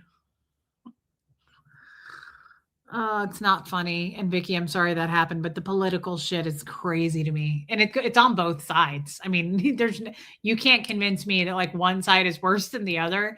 Both sides are fucking hilarious. Adult people and their behavior when it comes to politics is hilarious. Like families have divided. Vicky lost a friend because she disagreed. That's insane to me. Hey, Lilac Lime, I've tried to have conversations about it, but to no avail. I've tried to figure out what I did, got to the point, so I walked away. I guess it depends. Here's the question, too. It's like how much, Maisie, we usually agree. I disagree there. How much effort do you want to put into it? YouTuber, please do invite all your friends here. Everybody's welcome here. Every walk of life, everyone. Both sides are the same. We are fooled to believe not. Yeah, Liz. So I think everyone deserves one chance at forgiveness. Hey, Rhonda McNeil. Okay, so Maisie, I love you to death. I disagree with this because it's case by case. It depends on what they did, right? It depends. I don't think some things are forgivable, right? Like if it just depends. It's case by case. Pamela says, listen to why, talk to each other to a conclusion. Forgive 7 times 7. It's a perfect answer, but near impossible. I don't know what that means. So, yeah, this helps me. I'm going to be honest. This helps. Why am I talking about this? Because I had something happen to me recently. The effort is determined by how long we've been friends and how close we were. Yes. Hey, Susan. It also depends. What did you say, Pam? It also depends if it's a real friend or acquaintance. True. Depends. I mean, we haven't all really messed up. Haven't we all really messed up and were forgiven? Not necessarily, because here's the thing, Maisie Shiloh, how do you know it was messed up? How do you know they messed up? What if it was intentional? What if somebody intentionally stabbed you in the back? What if somebody intentionally betrayed you? Is that messed up? I don't consider that messed up. I consider that I intentionally went behind your back to hurt you and you found out and I got caught. So there's a difference there. I feel like here's something else I get really fucking tired of. I'm gonna be totally upfront about this. How many people, same Barbara Waite. Hey, Mad Drop. How many people, nice, Amy, have done you dirty, okay? Have done something to you that was betrayal, and you know it was. And then they somehow, hey, HBH, become the fucking victims of their own mess they created. And they somehow backpedal out of it and go, I didn't mean anything by it. I was just trying to, and whatever it is that they did was total intentional betrayal. Like there's no way around it. But you know, the people who try to backpedal out of it and they're like, I was just trying to help. I was just trying to, I just thought, I knew that I just was thinking that I thought it would be helpful to. And it's like, yeah, that shit makes me really mad because if you're over 30, you know what you did. People know what they're doing for the most part, especially if it's some kind of betrayal. And then they get caught and therefore they try to backpedal out of it. And they're like, I was just trying to help. Bullshit. So when they take no accountability because they were caught and try to change it into something else and then become the victim of their own mess they created, that's some manipulative shit. My circle is extremely small. I am friendly with almost everyone but friends with maybe 3 people. Totally, Melissa. I get there. Get that. I was just kidding when I said that. They aren't kidding. They weren't sure if it would piss you off. Absolutely, Amy Knight. This is surprising. Reese doesn't discuss politics, only specifics. I appreciate her outlook in discussing how people are affected rather than debating laws. Rhonda McNeil. Oh no, it just came up for a second, Rhonda, because Vicki Andrews said that she had a friend who she thought was like an open friendship, but her friend said something about politics and Vicki disagreed and the friend totally cut her off. I'm not discussing politics. What I was saying about that is it's crazy to me how people will divide over the subject of politics. Like it's insane to me because you voted for this person, you're automatically all of this list of things as a human being, right? Or because you voted for this side, you're automatically this. It's weird. We don't do it here. I do not get into politics at all. But what I was saying is politics and how people light up over that is just insane to me. It's bizarre, really strange. So that's all. We weren't really discussing politics, though, just the subject and how funny it is, how funny and weird people are. That's when I run for the hills because I will explode. That pisses me off the most. Same. I really, really hate. Look, here's the thing. Maisie's right. If somebody messes up, they do probably deserve a second chance or they deserve a conversation or some grace, right? If someone messes up and they own up to it, they take accountability and they go, look, I fucked this up and I really want to be your friend. And I'm sorry I screwed up here. To me, that's very different than if somebody does something intentionally, gets caught, and then flips the script, right? And they're like, I was just trying to help. You've got it all wrong. You misinterpreted what I said. You misunderstood me.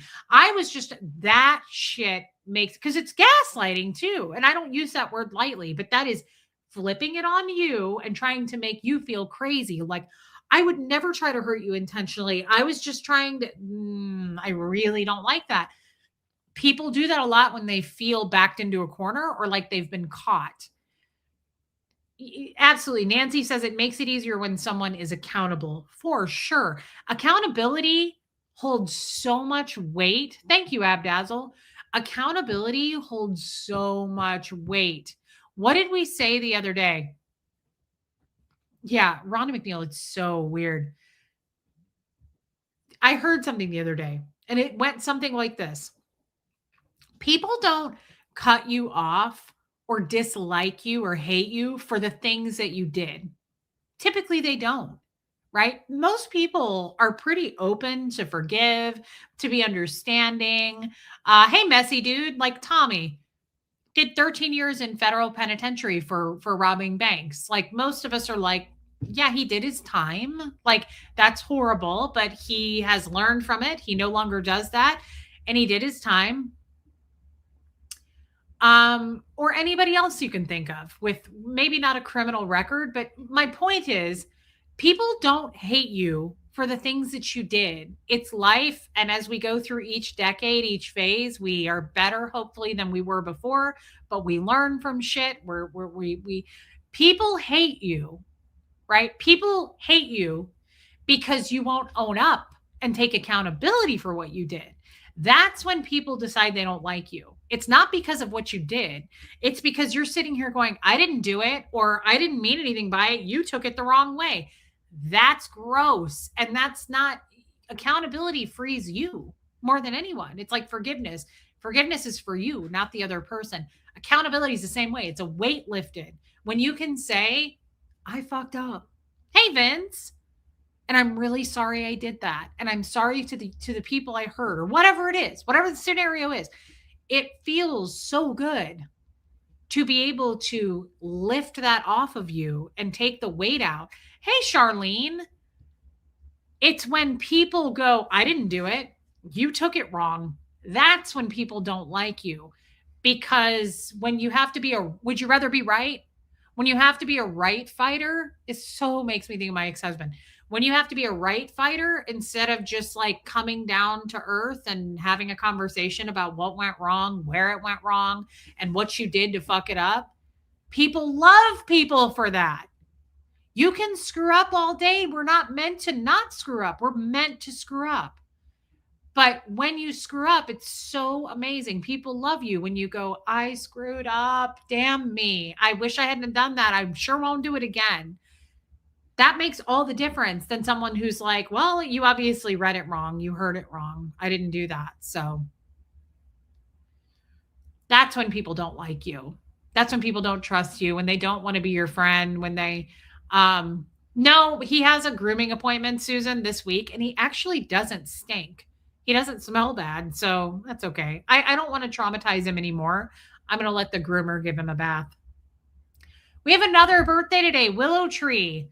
Happy birthday. And yes, accountability for your actions.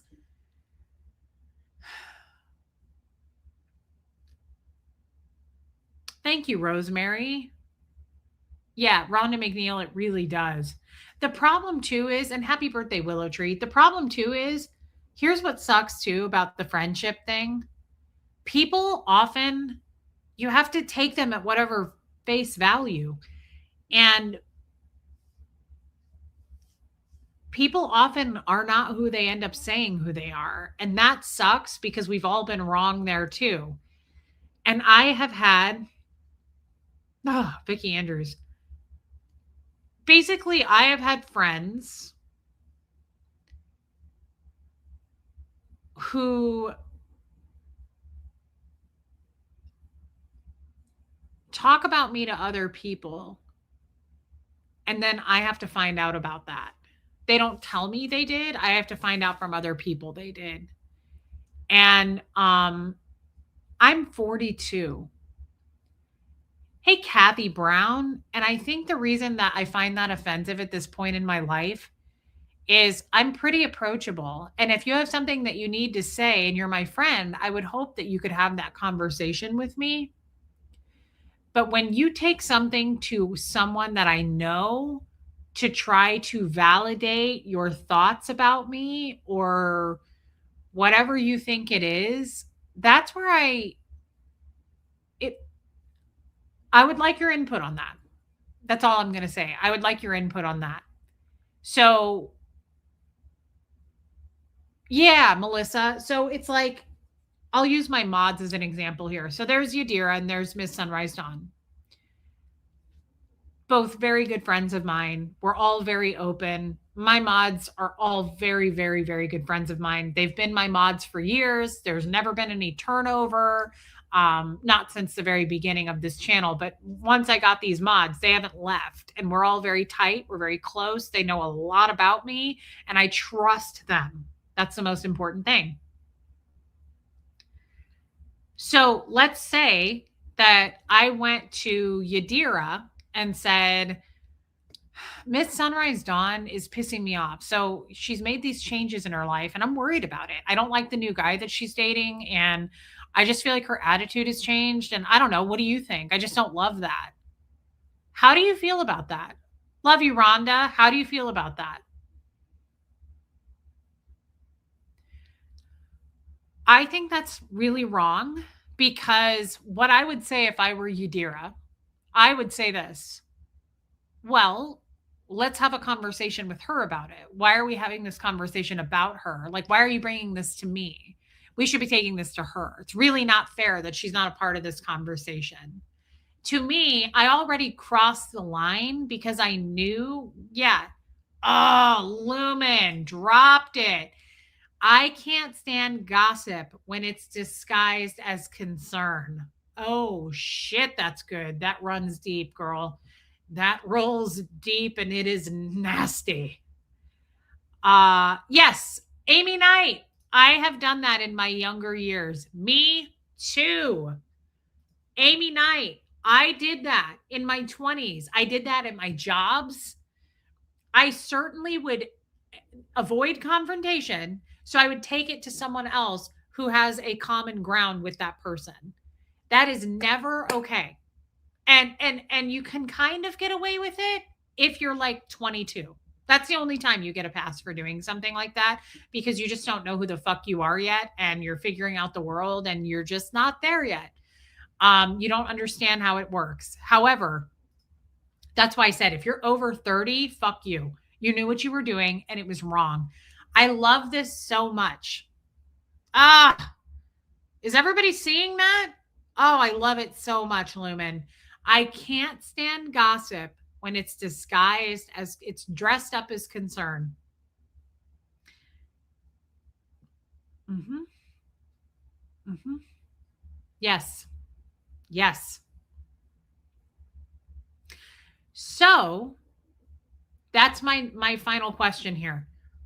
What do you do about that? Hey, Megan Keene. Tommy is much better. He had his ablation of his heart yesterday and he came home from the hospital today or the surgery center where he had it done. It wasn't a hospital, it was like an inpatient surgery center. Thank you for praying. Yeah, I get that. Happy days. We says, what is accountability though? Just giving a meaningful apology with love. If someone lies about me to others, should they not make the truth known to all they said it to? Well, that's a great question. But if someone lies about me to others, I'm done. I don't really give a shit if they tell the truth about me to others. Like they don't have to make up the damage, is what I'm saying. There's no amends you can do. I'm fucking done. If you lie about me, if you're my friend and you go gossiping and lying about me to other people, there's no fixing that. And that may be the Scientologist in me, but there's no fixing that. Only because I just feel burned by you and I don't know how we could move forward because I would you broke the trust.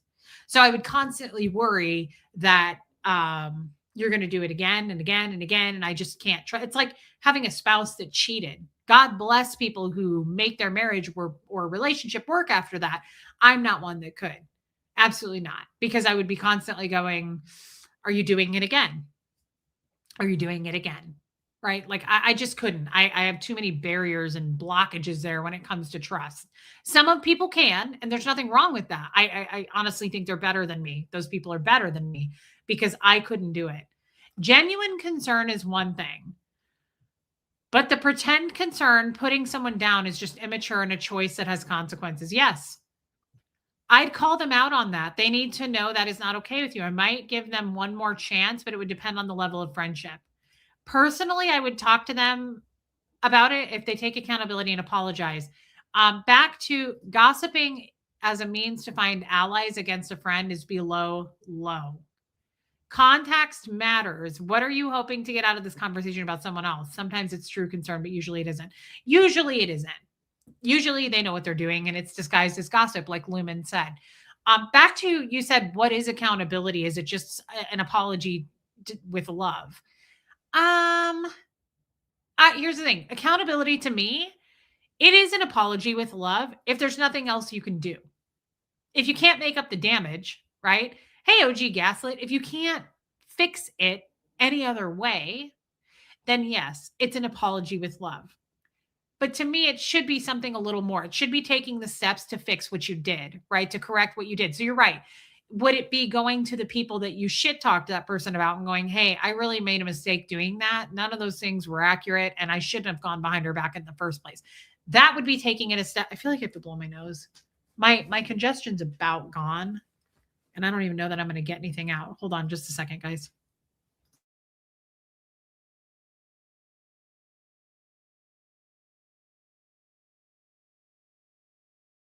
Got a little bit, not a lot.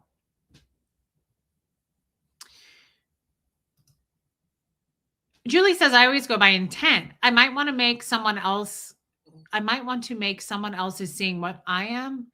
If they asked a mutual friend is different than posting or asking a hater. Hey, Trisha Briggs. I rely on intent. That's pretty good. Joanne Hawley says, I think many of us have done that in those times. I'm back to what Lumen said.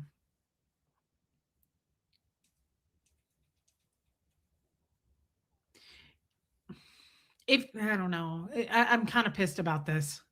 Apologies have to make changes and not repeating the pattern. True definition of insanity. Yes. Once trust is broken, it's hard to be close to that person again. Totally, Donna Cooper. I'm back to Lumen's point here, and I think it's true. We know what the fuck when someone goes to someone over concern. And it's usually not. I don't trust a busybody personality either. They're usually the worst at gossiping, disguised as caring.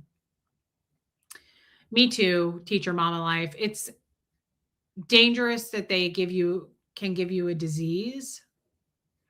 The other thing I thought of is when someone does go behind your back to gossip about you and disguise it as concern, how genuine is that? That also brings the word to mind for me there is disingenuous as hell. Do I even really know you? Like if you're going to take your concerns about me to somebody else,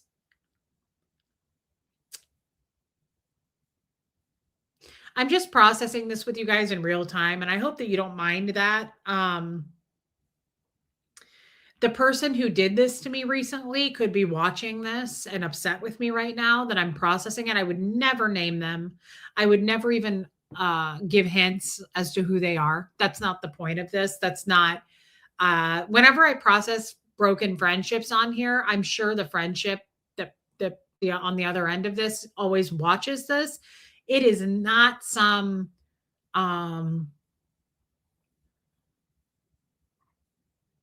like nefarious. It's not some sneaky way. I'm not being surreptitious by being like, I'm going to come here and talk about you live and scare the shit out of you. I would never, ever, ever. I've said this to all of my friends that I've broken up with, or friends that I currently have. My channel will never be a drama channel. This is not the place for me to come and go, this person and embarrass a person, say their name. I would never use my channel for that. I think it's fucking gross.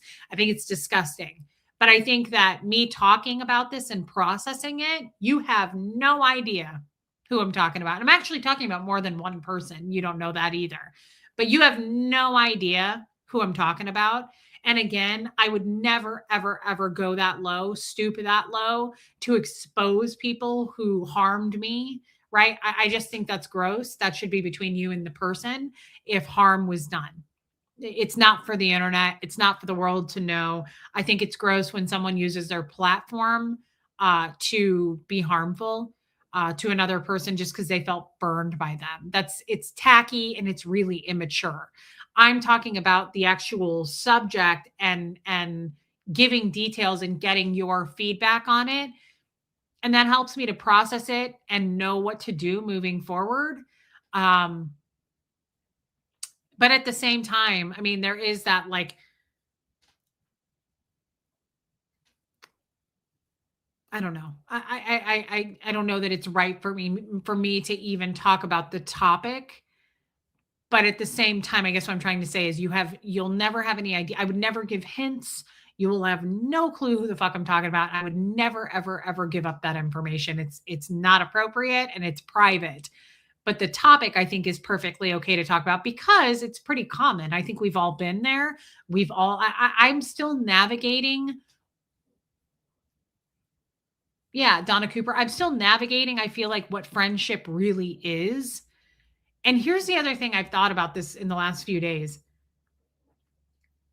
People go to, yeah, how many couples have you met now? No, Amy Knight. How many couples have you met that, thank you, Liz S, that go, we met on Tinder, or we met on a dating app or whatever. That's like super common, right? It's my sister's married because they met each other on a dating app. Like I know so many couples now that are together because they met on the internet. Thank you, the YouTubery, and I'm glad you're here. You are checking your reaction, not looking for allies. That's the difference. Yes, Yorkie mom. Um, I think the same goes for accumulating friendships. I really do. Because how do you know you're compatible with a friend? You know, if you're going to go down the list of like finding your spouse, you know, I need him to be athletic. I need him to be want kids. I need him to um not travel much for work. I need him to be social. I need him to be like I'm imagining like what the, you know, boxes that you're checking on a dating app, right? I feel like it's the same thing with getting a friend. Why don't we vet our friends? Because what sucks is you jump in and then things happen where you're like, oh, we're not really compatible. Or you're going behind my back to talk to my other friends about me. Or you're going behind my back to reach and recruit allies, right? Wow, I love that Henry's World today. Your husband and you met online, Allie. A lot of people met their husbands or wives online. There's nothing wrong with that. A lot of people are married because of that. I'm just saying the same, I feel like should go. Here's the other thing. A lot of you who are established and over the age of 30 have your fucking friends. That's the only disadvantage I have. I don't have my friends. I'm trying to build friends now. And I'm 42. Most people have their friends. Most people are good with who they have. Most people don't want to let new people in. Most people have a circle and they're not like the circle's closed. They're not looking for new people to apply for the friendship. And that's been kind of difficult for me too. Is like, hey, Jen, it's okay. I'm thankful for the friends I have now, but how do you, I don't know. It's weird. I mean, it's the same thing with a spouse, right? Let's say you did meet your spouse on a dating app. You're looking for guarantees where there are none. Same thing. You could find your spouse on a dating app and he checks every box and then he ends up cheating on you in 5 years, or he was married all along, or some crazy shit. Kind of like Dick Smith Levin, you know, got wives all up and down Florida. Is the friendship worth it? Are they your best friend and are completely invested in them and their family? I feel if it's an acquaintance, cut the ties. If it's a best friend, listen to them. That's a really good piece of advice there, Holly, birthday girl.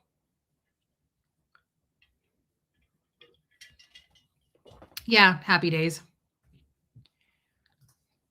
Building close friendships takes time. Getting inside the circle of trust is very hard to do, Melissa. I had a great set of friends, but sadly they all passed away. Oh God. Hot Mess Express. That's horrible. You know, that's sad. Tommy was just saying that the other night on the boat. And he's told me that like all of his, I mean, he was a hardcore drug addict. So it's a little different, I guess, but he's not old. His friends weren't old, but he said almost all of his friends from his past are dead. Like all of them. I think there's just one left, Josh. There's so many of his friends from his past, and none of them are alive anymore, and I think that's really sad, and I'm sorry, Hot Mess Express. I think there's an infatuation equivalent with friends, just like romance. Yeah, I think that Barbara Waite, you're onto something there. I think there's also red flags that you have to look for, right? When someone is becoming a friend or is a friend, there's certain things you have to look for. And I think the big thing for me that happened recently is to with a couple of my friends is betrayal. And I don't know how to deal with that. I don't know if it's something that I have a conversation about, or I don't know if it's something that I cut the ties. I know the feeling about friends dying, currently working on rebuilding my friend circle. That's why I like to warm up slowly and don't hide any of my quirks and weirdness. Yeah, well, you put it all out there, Sophia, and I mean that's why you're a friend of mine. I absolutely love you. Like I everybody that knows Sophia, put a one in the chat because she's at our Zoom call every month and has been for years. Sophia is just a very different she's very different. She's German. She's in Germany and she's just very yeah, Joanne. She's just I don't know how to put it, but it's like there's nothing Sophia could do to stab you in the back. She's very upfront. She's over the top upfront. So it's like I appreciate that in a person. It's very authentic. Jamie Castro, I said it in the very beginning what the title meant. We talked about the title in the first 10 minutes of this stream and what it meant. Just a question where you're friends with no longer than the other. Wait, just a question. Where you friends with one longer than the other? Hey, Kiki. Maybe just by a short little bit. Yeah. All of my friends, Rome, I've met in the last couple of years. Yeah, Lumen. A lot of respect to Sophia. She's very, very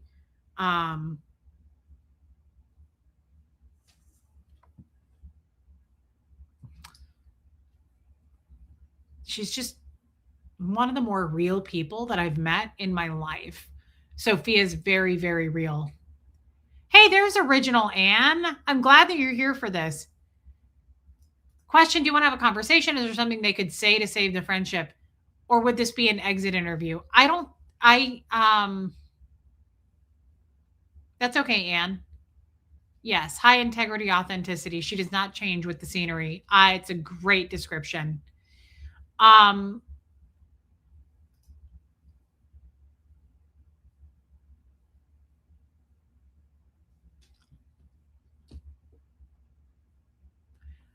think I've been betrayed. And I think it's probably over. Yeah. I think that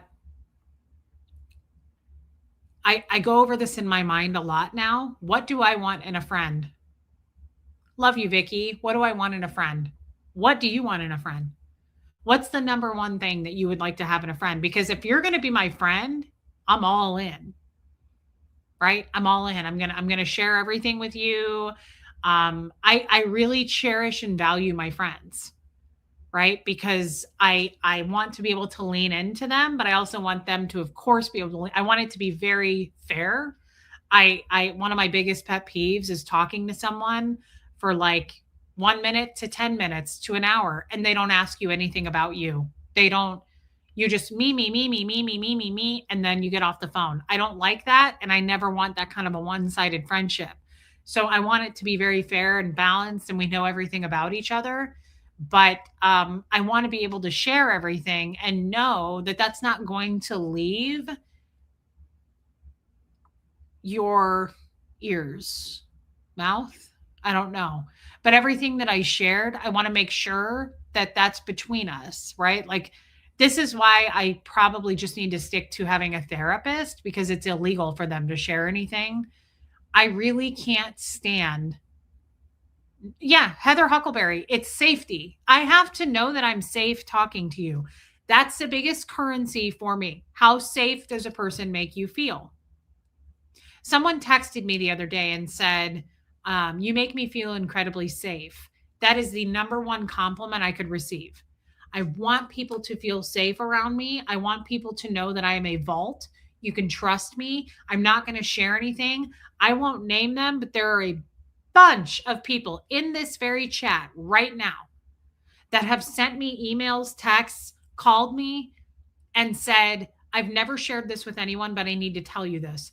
I only my therapist knows this, and I'm going to share it with you. My husband doesn't even know this, but I want to tell you this, Reese. That's been before YouTube. I've had people share things with me that are like, hey, Puka Vista, that are super heavy. And for whatever reason, people like to share their heavy stuff with me. That's perfectly okay. I'm honored, but I never repeat it. Even if we became hateful enemies to each other, it's just something you don't do. I would never repeat it. So that's what I need to know. I need to know that you and I are friends. If that friendship ends, if it's only for a season, fine and fair. But you're not going to go, I'm a victim of Reese, or I want attention. So I'm going to go to the internet and show everything and tell all. I hate that shit. I hate that shit. Hey, Critters Creations. Very true. I've shared a lot with Reese and she's never mentioned it. The only time I did was when you sent me an email and said, read this to everyone. And I remember I did. But otherwise, no, I do. I take it to the grave. I am safe, but no one seems to understand that. Did someone say you weren't safe? Bo's dreaming. So cute. Susan Cook, because you were unmothered, you bring out the motherhood in us that are old enough to be your mother. You have taught me so much about being a better mother. I love you, Susan. Thank you for saying that. That is such a nice thing to say. You're an angel. Thank you, Susan Cook. That picture the other day of you and your granddaughter that you guys posted at the table was the cutest damn thing I'd ever seen. She is so cute, and so are you. I love you, Reese. You're just the right kind of person that I like in my life. Debbie, I love that you're here. And I know that you're new to the channel. I mean, you haven't been here for years, and I love having you here. I love your input. I love seeing your name. Oh my God. Bo is dreaming of jumping in the pond. Thank you for saying that, Debbie. We love you right back. That's true. I wrote in an email that she could share something I learned and processed in therapy. Yeah, that was a couple years ago. And I remember reading that. But otherwise, no. There's tons of people in this chat right now that have shared deep, dark things with me. And I never told Tommy. I haven't told my therapist. And it's just something to me. There are just fucking unspoken rules. There are just things that you don't do.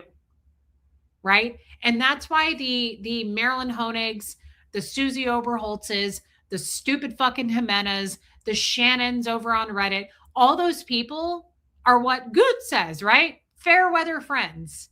They like you one day, they're throwing you under the bus the next day. They're selling you out this day, they're back on and the chain gang with you the day after that, right?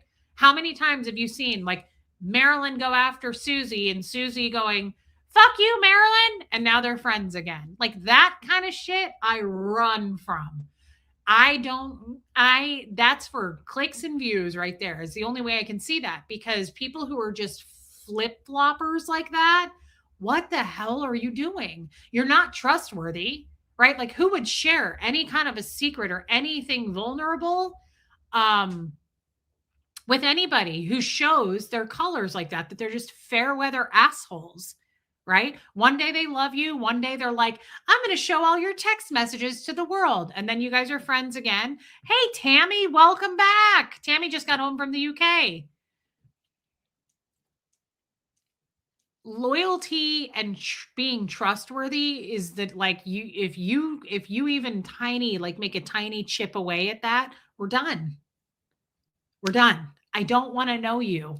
I don't want to know you if you go behind my back. I don't want to know you if you flip and then you're back again. If you sell me out, if you, any of those things, I can't believe people like that have friends, to be honest, because it just shows you how it's just down to the safe or unsafe. Are you safe or are you not safe? They're not safe. People who show their colors like that. Yeah, drama queens. People who drama, right? Gossip, gossip, gossip. If you have the tea, come sit here. I'll spill the tea with you. That kind of person I run from. That kind of woman, I should say, I run from. Because let's face it, it's mainly women who do shit like that. Some women love gossip, and there are people who don't. I hate gossip. If you bring it to me, I'm looking at you more than I'm looking at the person you're gossiping about. I'm more concerned about you than the person you're telling me about. Hey, Gemini girl. It's a humongous red flag to me if you're bringing shit to me to gossip. I always think, and it's worth repeating, the great movie, fantastic movie, dark movie, no humor in it whatsoever. Big key players in this movie, big actors. I do too, Diane. The thing you have to prove is you are safe. You can't just say it. Yeah, same thing with trust and loyalty. It takes, yeah, you have to prove it. You have to own it. Yorkie Mom, I'm sure it happens, but I feel like women are more guilty of this than men. But great movie called Doubt. Philip Seymour Hoffman. I will miss him forever.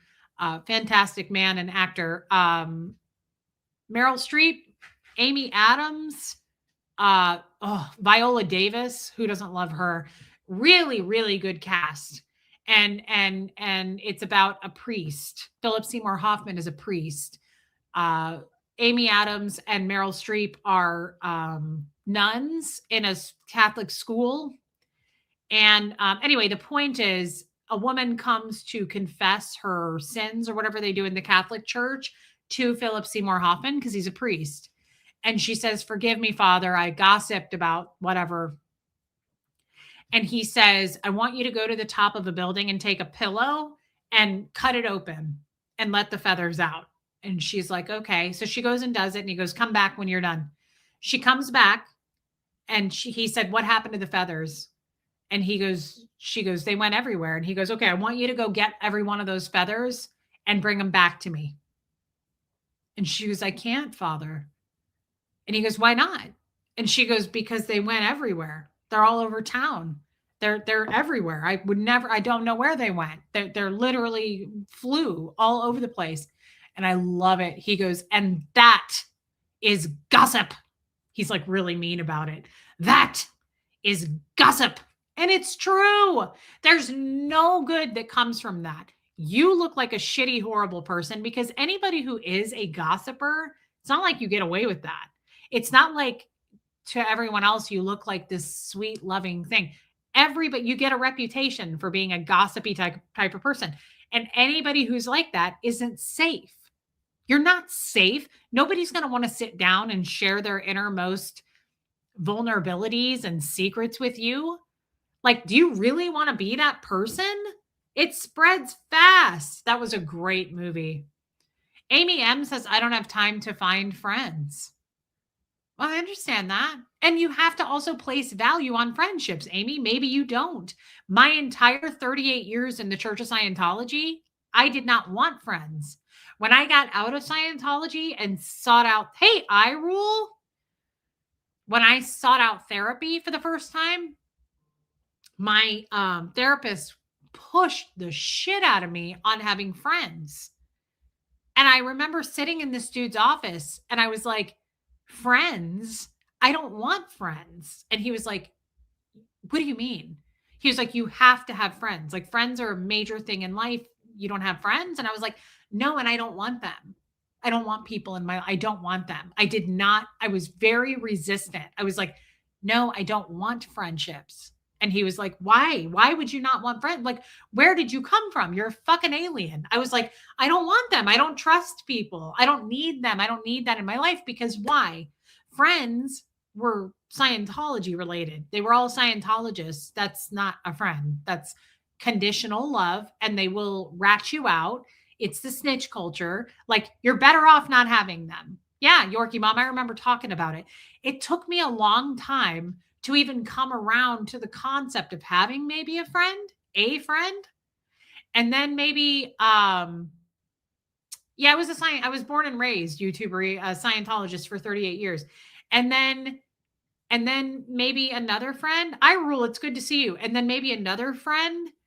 And I was like, but what is a friend? What would it be like to have a friend? It took me a long fucking time to even establish the concept of like, maybe I could have a friend. I don't know. And then to me, a friend was like maybe someone I could go to lunch with once a year. Like I didn't know what it was. You like it's a very subjective topic too. What is a friend to you may not be a friend to me. I'll tell you right now, I don't want friends that are fucking needy. I do not like friends who are like, can we talk on the phone 3 hours a day? No. I really like friends that like I can text with and bounce shit off of. And definitely we could talk on the phone maybe every once in a while, but I'm not a talk on the phone kind of person. I'm not. And I let everyone know that pretty much right up front. If I give my number to you, I usually will say, hey, I'll text you. And I often get behind on text, but like I've been burned too many times and I don't like getting stuck on the phone for 3 hours with people. And that often happens to me and I don't like it. So it's kind of a boundary for me if people don't respect that. And it can get weird. I've gotten into too many weird topics with people on the phone and it makes me feel weird. So what a friend to me might be something totally different to you. And it probably is because you've had your friends and you've been established with your friends for years and years. I'm just now getting on the friend train of even wanting a friend. Like I'm just now like interested in friends. And now that I have a few, I'm like, oh, I'm addicted. This has been missing in my life. I love female friendships, right? I have Tommy. Tommy is my best friend in this world. I will share everything and anything with him that I'm going through, but it's different sharing it with your spouse. It's weird sharing it with a man. Like that's all I've ever done because I never had friends. I shared stuff with my husbands. Sharing something with another woman or women is such a deep, like, there's some camaraderie there. There's some understanding. There's some just very feminine energy there that Tommy can't provide. So, like, I'm like, I'll say something and he'll go, why didn't you didn't tell me that? And I'm like, because I didn't want to talk to you about it. I don't want to talk to a man about it. I wanted to talk to my girlfriend about it. I want to talk to a female about this. I don't want to talk to you about it. Like, I get that now. I never understood that before, but that makes total sense. Female friends are very necessary only if you feel like that, right? It's kind of one of those when the student is ready, the teacher appears thing too. Kind of how I see that. Like, I didn't want friends, so I didn't have them. I want them now, so I'm trying to build friendships in my life as organically as possible because that's the other thing. You got to be careful. Here, I've learned people will reach out to me and go, I'll be your friend. And they love bomb the shit out of me. And they're like, remember that one person? You guys all remember her. There was someone who reached out to me and it wasn't a joke. It wasn't a joke. Hey, E. Garrett, I literally could find the email. Thank you, iRule, of the person. Okay. I remember her name. I'm not going to share it, but not case. She sent me a 10 paragraph fucking email that was bullet pointed, numbered. And she was like, I'm looking to be your best friend. Yep. She applied to be my best friend. She goes, this is an application I'm sending to you to be not just your friend, your fucking best friend. Okay. And she was like, iRule, I know. She goes, number one, because I would make a good friend because of this, this, this, and this. Number two, I would never share anything you say. Number three, I'll never disagree with you unless, and when I do, I feel like it was crazy. It was crazy. That same person was in our chat, went over to other chats and shit talked the hell out of me to other chats. She shit talked me all over in all these other haters chats. What happened to the part where you said you would never share? You would be a good friend because that's what I mean. Like you can't trust people either. And that makes it, that was weird, Joanne Hawley. Do you remember that, Nancy? That was a couple years ago. And she was like, I'm applying, dear Reese. She was like, I'm applying to be your best friend. She was like, I'm also a single mom. I have 2 kids and I'm a vault. And she was like, I would never share anything. And we have everything in common. And here's why I can be your best friend. It was fucking weird. People are weird. Where's Kim is Blue when you need her? It was insane. So you have to be careful. You have to be choosy. And I don't know how to do that either. I don't know how to do that. I don't know how to pick people. Like I have picked people and then they fucking sold me out or threw me under the bus right here, right now in real time. So I also get mad at myself because Ghostwriter. I get mad at myself because I'm like, damn, I didn't see the red flags in that. Like I didn't pick up on those signs. Liz S, yeah. I mean, it does once you get burned a few times, it's like, okay, maybe I don't want to do this. It's almost like marriages, you know. It's like maybe I don't want to be married again. Maybe I don't want to do this again. Maybe I don't want to be in a relationship again. Like those kinds of once it happens enough, it's like maybe this isn't for me. Right? Riley's human. I started from the beginning. Comment. I have an older friend. She always has a different opinion on a decision I make that are best for me. That's what I was saying in the beginning. And you're right. Riley's human. If you're here caught up with us, thank you for your super chat. I'm starting to notice a little bit of a pattern in having older friends. And I don't mean older like a couple of years older. I mean like a couple of decades older than me. They kind of take on the persona of my mom, like trying to be my mother, and they mother me and they tell me what I should be doing and they give me advice and what I shouldn't be doing. And I really don't like that. And it's weird because I've said it here over and over and fucking over again that like, I don't like that. I'm not saying you can't guide me. I'm not saying that you can't be like, I know you didn't ask for my advice, but this worked for me. That's fine. It's how you do it. And I've had so many people come to me and go, you're not doing that right. I watched your latest stream and here's what you need to be doing. I watched your latest stream and if you don't change your attitude about this, I'm going to unsubscribe because I really think that you're going about this the wrong way. And so here's what I think about Tommy. Tommy's a bad guy and you need to not be friends with these people. And I don't think it's a good idea. It's fucking crazy how many people pretend to be my friend and then come to me in the wrong way. Of course, friends are going to give advice. Of course, friends are going to guide you. Of course, friends do that. But if you come to me and you're like, you're doing this all wrong and I'm worried about you and I don't like this. My mom taught me to do it this way, so you should do it this way. I don't like that.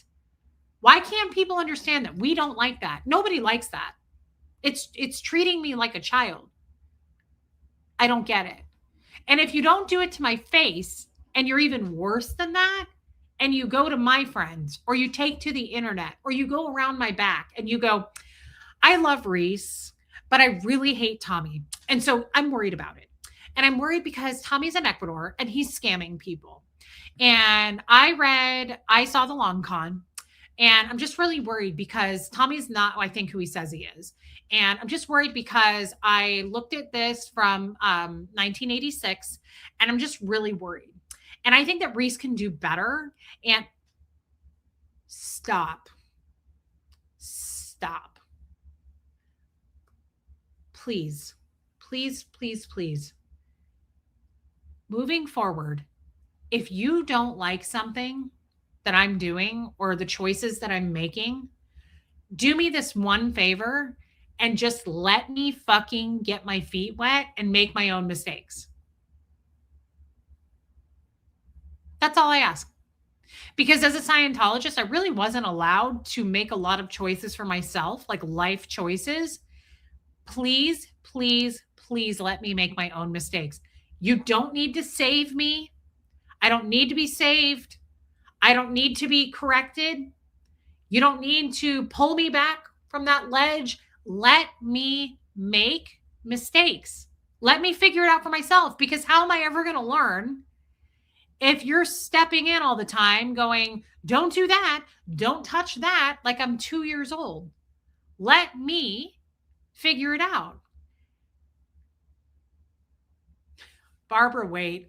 Someone literally emailed me and said, if you don't start coloring in your eyebrows, I'm going to unsubscribe because your eyebrows are too blonde.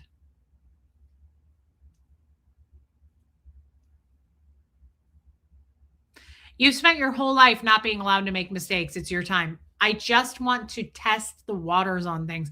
All I'm trying to do is just live life by living it. Please let me live it. How am I supposed to live it if you're constantly worried that I'm going to do this wrong, that I'm going to step into this mud puddle, that I'm dating the wrong person, that I have the wrong friends, that I'm raising Huxley wrong? How am I supposed to ever learn if I can't do it? I know you're struggling with friendship, but keep in mind, even if they are temporary, they were created to teach you something. That's a good point. I've really learned about myself through failed friendships. Well, this is a great point. Anita, you are spot on. Thank you for the super chat. I'll do you one better. Hey, Stanley, I also feel that way about my haters. So, like failed friendships, but also my haters have taught me crazy amounts about myself and life. I'm grateful to the fuck that guy, guys. I'm not mocking them. I'm being dead serious. I'm grateful to the bullshit that Marilyn spewed for a year and a half. Right? I mean, I would say Susie, but she doesn't really count. She's too busy looking at the ceiling. My dear Lord. I wish everybody was as perfect as I am, y'all. That relatable race is the fucking devil, and I don't care who knows it. Yeah, I don't care about Susie, but the bigger players who really tried to like strike me as a mom and, do some damage, call child services, that kind of shit, right? Make a dent, getting out there and being somebody in this world, right? Even my haters, I'm grateful for. Even my haters, I'm like, thank you. Thank you, thank you, thank you. I'm serious because it really has YouTuber. I live in Tennessee. People talk. I'm the only one who doesn't talk like this. And I find that they don't like people, these damn Yankees. They don't like people from the Midwest. So I've got to get out there and talk like this. Yes, Queen of the Machines, but it's even Anita. I agree with you so much, but even my haters taught me stuff. I learned from them. I'm dead serious right now. Thank you for your super chat. That was great wisdom, Anita. Joanne, I just like to check on you now and then and let you know I'm there for you in your corner, not your business. Bingo. That's another one. Everybody go down your list of friends right now, and it's good to just make sure they're in your corner, not in your business. Because I get friends like that who try to be more in my business than in my corner, and that's always a bummer too. Great point, Joanne. I've never questioned our friendship, not once. I've never questioned your intentions. As a matter of fact, I sent you that text yesterday. I very much love you. There are certain people who I just vibe with, like we're on the same vibration. And I never in a million years would think that you would do anything to be harmful to me ever. I know you wouldn't. I know that. I've never wondered about you. I love you, Joanne, and thank you for the super chat. Reese, you and I have identical eyebrows. I better keep my face off YouTube. Yeah, sorry we're so blonde. Sorry that's offensive to you, internet trolls, that my eyebrows bring great hate to your daily life, and I couldn't be more sorry. Thank you, DS Kitty, and I'm proud to have the same eyebrows as you. I'm proud to know you, Diane. Of course, Pat Jonas. Of course I can. Good night, Caitlin. And the last thing I want to say, because I know we've all been here for 2 hours and some people get tired of that.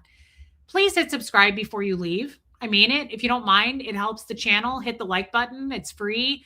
It helps the algorithm. And I'm dropping in subscribers by quite a bit. But that's okay with me because I also think we always get new people like we did today. But I'm not going to be for everyone forever. So I totally, Puka Vista, we are. I totally understand that people outgrow me or they come in for a season and they leave. So it's not like I'm like, oh my God, I'm losing subscribers. Of course you're going to lose subscribers. That's the name of the game. Shit fluctuates all the time. But it doesn't hurt to say, hey, remember to hit subscribe while you're here. Hey, Karma Charms Kittens. I'm your fair weather friend. No, you're not. Rome, I am so glad that you came in. Rome, and YouTubery are two new people today. And I appreciate you guys being here and being a part of the chat. Hey, love and life. Here's the thing I just want to say real quick, because I do want to clear this up. I've had to clear this up like, I don't know, 50 to 75 times now. Hey, Rip Curl, but I feel like I need to clear this up. I don't know how much more clear I can be right now, but I'm going to try to be as clear as I possibly can. And I'm sure that I'll have to say this over and over and over after today, and that's fine. If you really are, like, you consider me to be your friend, okay? If you really consider me to be your friend, never once. So we all know my significant other is Tommy Scoville. Not all of us know that. Some of you know that. Both of us are quite controversial. You kind of either love us or you hate us. Tommy has quite a record under his belt, a criminal record. He's no longer a criminal. He did 13 years in a federal penitentiary. He's good. He's sober. I'm proud of him. I love him. I stand by him. You absolutely don't have to do that. I've never asked any of you to like Tommy, and I know a lot of you don't. He is controversial. Some of you don't like his record. You don't like his past. Some of you don't like his political views. Some of you just don't like bald guys. Some of you just can't stand his face, and you feel the same way about me and my eyebrows. I don't need to know your reasons because they're your reasons and your business. I'm not asking anyone to like Tommy. I'm also aware that there are tons of people watching this channel right now who would love to see me dead, like literally dead. There's tons of haters watching right now, waiting to take back to their weird little chat rooms and talk shit about me. I'm not as dumb as I look. However, to the people who are my friends, I'm not talking to the haters, to the people who are my friends or pretending to be my friend, and I don't know that you're pretending, I think you really are my friend, you do not have to like Tommy Scoville. I've never asked you to. I have a very close friend whose spouse I don't like. Don't like him. Not going to like him. So many reasons I really can't stand the guy. She doesn't know that. I've never shared that with her because it doesn't become a problem. It's not a problem. I'm not friends with her spouse. I'm friends with her. My friendship with her matters. And I'm not going to say I don't like your spouse because that has nothing to do with my friendship with her and it never interferes. So I don't care. I care about our friendship, not her relationship with him. Unless, of course, right, if it got abusive or something, then I would feel like I had to say something. I don't care. She's a 50-something-year-old woman. She's got kids. She's been divorced. I trust that she will make the right decisions. I do not step into other people's lanes when they're full-grown adults and have a life. I don't need to do that because I'm not an entitled piece of shit. I think that's a very entitled piece of shit thing to do. To go, thanks, Rip Curl. I don't wear my hair down very often because it's like a blanket. I think that if you have to talk shit about me, if you're pretending to be my friend, but you're going to talk shit about me because you hate Tommy, you're a bad person. Because you're pretending to be my friend, not because you're talking shit about me and Tommy. Tommy's a big boy. And if you don't like him, that's not a reason for me to not be friends with you. You understand? He's a grown-ass man. I don't need to go around fighting battles going, you don't like Tommy? Then you're out of here. That is never going to be the case. I'm a big girl. He's a big boy, right? There's plenty of people in his lifeboat chat that are not fans of Reese. I don't give a holy shit. It doesn't, because this is our jobs. When I hit end stream, I know who my friends are and they're still in my life when I hit end stream. Everybody else doesn't matter to me. If I don't value you, if you're a hater, I don't spend or waste time losing sleep on, does this person like me? Does this person like Tommy? I don't care who likes me and who doesn't like Tommy. But if you are a friend of mine, that's different. If you are pretending to be my friend, If I value you and our friendship and you're shit talking me behind my back or shit talking Tommy and me behind my back, that's a really horrible thing to do. And usually you will be found out about because most people who are loyal to me will bring that to me and go, hey, you need to know this. And it's happened over and over and over. Nobody ever really gets away with that shit. Gossip, hey, case face, gossip really people don't get away with like they think they do, especially in a big community like this one. Somebody's going to rat on your ass. Somebody's going to come and tell on you. And then I'm just done. I'm not going to take to the internet to blast you and put your name out there and dox you.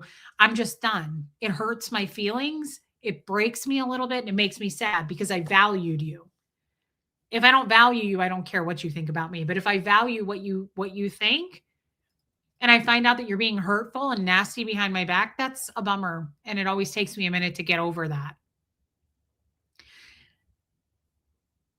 Thank you, Alicia Johnson. So I just have to be clear about that again, that if you're my friend and you hate Tommy, get in line. But please don't share it with me. I don't need to know. I had someone say to me, I talked to someone on the phone not that long ago. And she goes, I just love you. I love you. And I said, well, thank you so much. And she goes, I got to tell you though, I hate Tommy. Now, what am I supposed to do about that? In all seriousness, what am I supposed to do? Am I supposed to go, well, let me get rid of him for you then? Let me have him whacked. What do you want me to do about that? Would it be okay if I trash your spouse? Would it be okay if I go, well, I fucking hate your husband. He's really ugly. I wish he wasn't so ugly. It's very disrespectful. If you don't like him, that's not a line in the sand for me. You are allowed to have your opinion about Tommy. And I totally get that a lot of you are on the fence or you don't like him at all. You're welcome to still be here. You're welcome to still be my friend. But if you're going to bring it to me and go, dude's a con artist or he's a criminal, we're not going to be friends. You should understand that too, right? Like, what if I came to you and said, your kid's a real piece of shit, but I love you. Your husband's a dirty piece of shit, but you're great. No one's going to be accepting of that, right? And they shouldn't be, because that's a line in the sand.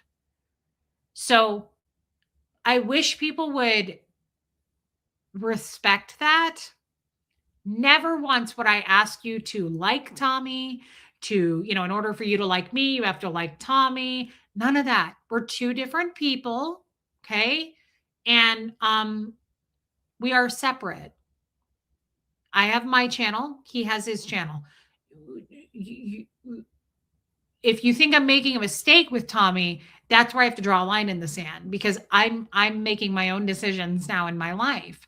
I'm not a Scientologist anymore. And I'd like to be able to love who I want to love and travel where I want to travel and have sex with who I want to have sex with, and that be okay with people. Like, that would be great if you would allow two consenting adults to just want to be together. Even if you're not cool with it, hey, Mandy Albert, please let me make my own mistakes. Please.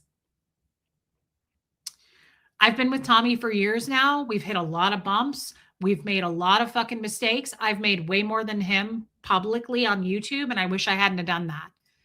But I'll never do that again. And I've already apologized to all of you for doing that and for putting you all in that awkward, uncomfortable position that I did put you in. And I am 100% responsible for that. 100%.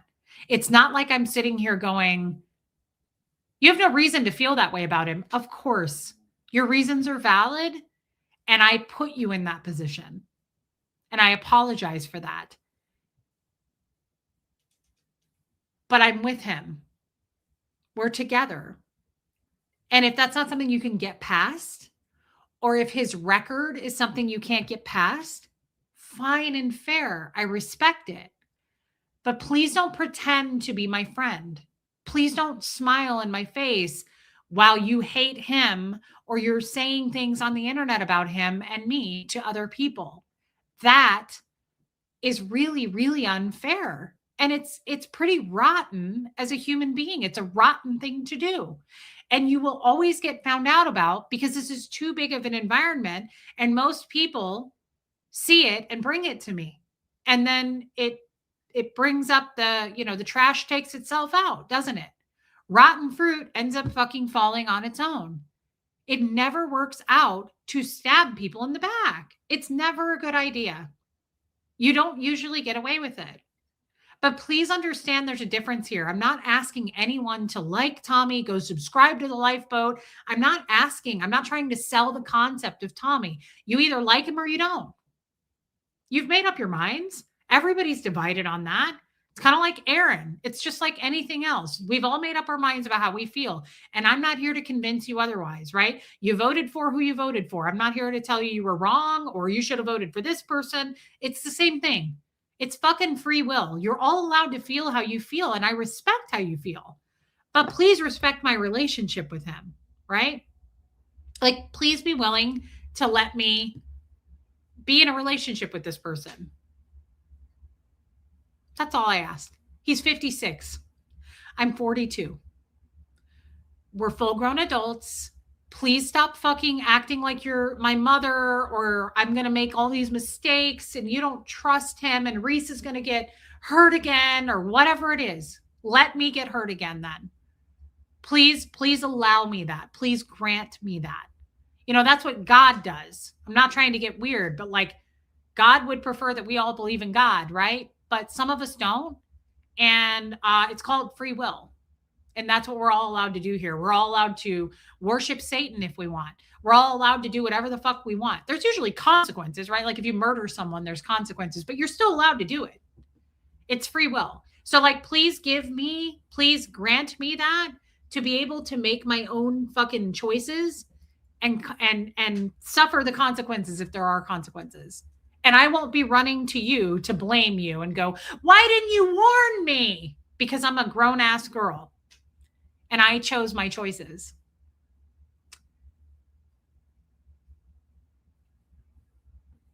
Right now, Joanne Holly? Shouldn't be right now. Oh no, at 8:05.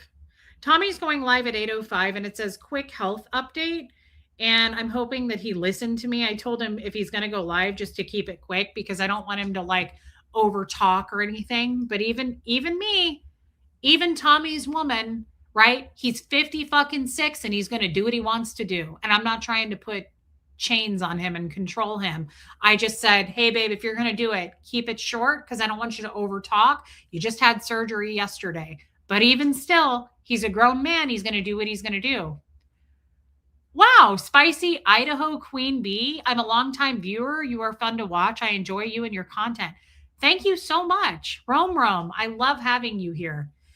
Case Face, I like Tommy for lots of reasons. The biggest one is because he makes you so happy. That's all I need to know. That's all anybody should care about. That's a friend right there. Case Face, thank you for saying that. I appreciate your point of view and I appreciate your super chat. But here's the thing, not everybody has to feel that way. All I ask is that if you do feel some kind of toxicity and like you hate him, you feel all this hate, just don't fucking bring it to me. And it would be great if you didn't take it to my other friends and go, Reese is in danger. You guys bring up Jenna and Aaron and their relationship and how toxic it is. It's still their relationship and they're grown ass adults, right? Like they may make mistakes, but like I don't usually comment on that. Because I've been there, one, right? Like it's hard. I feel hypocritical. I've been there. And two, like they are grown ass adults, right? Like if they're hurting each other, they'll have to figure that out. But it's telling a smoker they need to quit smoking. They're not going to, right? They have to recognize they have a problem. So I just kind of feel like let people be. It's fucking weird to try to like meddle in people's relationships. Good point, Kim is Blue. So those that needed to hear that got it, I hope. And those that are like, what the fuck is going on? That wasn't for you anyway. But I just am looking for real, true friendships in this world. And the more, the merrier. That's how I see that. And I look at the names in this chat and I see so many of you that I consider friends of mine. I don't look at this chat and go, oh, look at a bunch of fans. I don't use the word fan. I never have. These are my friends. This is our community. This is a community that we've built. And I am very proud of it and I love it. And it's not my channel. This is our channel. This is a safe space where we can all come and just open up and say whatever is on our minds. So, I just wish that people would be authentic. And if you are a friend of mine and you consider yourself a friend of mine, please respect that. Not asking you to like Tommy. Never did. Don't care. Really don't care. I like Tommy. That's all that matters. That's how I feel about myself. I'm starting to like me. If you don't like me, that's okay. Like there's all kinds of hate websites and channels on me. I don't care. I like me. I like it here. That's why I don't need to stream with other people because I like to stream here with you guys. I'd rather just be here with you guys and chat. It's more than enough for me. So please just respect that. I just ask that you respect that. You don't have to like Tommy. You never did. But don't bring it to me or others that you hate him and you're worried about me or something. That's just weird. I'm 42. I'm going to be just fine. I'm figuring life out pretty well. And I prefer to do it myself with the help of coming here and chatting about life every day. I feel like we've made some major strides, huge progress, big changes, lots of growth. So I love you guys. I hope no one felt like I was scolding them. I just needed to make that clear that you hating Tommy isn't going to do anything for me. Like it's not going to make me see the light like you think it will. So let me make my own decisions. And if those decisions turn into mistakes, that's also on me and I will own it. I promise. You're quite the figure outer. Love you too, Buffy. I love you guys. Please hit subscribe. Tomorrow's Monday. I will be back tomorrow afternoon. I hope that you'll join me. I actually prefer weekdays more than I do weekends. I don't know why. I've always felt that way. I just feel like we accomplish a lot on weekdays. Isn't that weird? People needed to hear it. Thank you, Rome. I love having you here. Mods, thank you for keeping us safe. Thank you for your time, mods. The rest of you, time is my love language. Thank you for sitting here listening to me for over 2 hours. I kept 300 people in here for over 2 hours. That is a huge gift that I never take for granted. It shocks the shit out of me every day that this is my job. YouTubery, thank you for coming in. The 2 new people, I'm so glad you were here and I hope I see you again. Thank you, Margie Barr. I love you guys and I don't ever take you for granted. Your time is valuable and I love, love, love that you come and spend it with me. It means the world that you give me your feedback, your information on what you know and what's worked for you. And I feel like you make me feel safe. Even though I know there's haters watching, I don't care because it's like 90% good. It's 10% toxicity, just like anything else. Thank you for the super chats. That means the world. It's wonderful for me and Huxley. Godstream, yes. Thank you, Patricia. I was wondering if a Godstream would work for what day this week? I did want to discuss God only because I'm an ex-Scientologist and I like doing God streams sometimes because I have questions about God. I would like to do a God stream. I would say tomorrow or Tuesday, look for it. And so I always say it ahead of time so that the people who don't want to have that discussion don't come to the stream. I don't do them very often. This is not some weird Christian channel. I just have questions about God because I don't know anything about God. And so I ask questions in those streams. I agree, Melissa. So either I would say look for that tomorrow or Tuesday. Or Wednesday, says Liz Tricks. Monday, Tuesday, or Wednesday, we'll do it. Okay. I don't know when yet, but it'll be one of those days. And again, thank you tonight for being members. Pam, gifting memberships. Hey, Tamber June. And thank you for the super chats. I really, really appreciate that. I just want you to know that I never take it for granted. Thank you. I know, love and life. Love you too, Barbara Wade. I love all of you. Thank you for listening. Thank you for being here. Here comes Fred, guys, and I will see you tomorrow afternoon.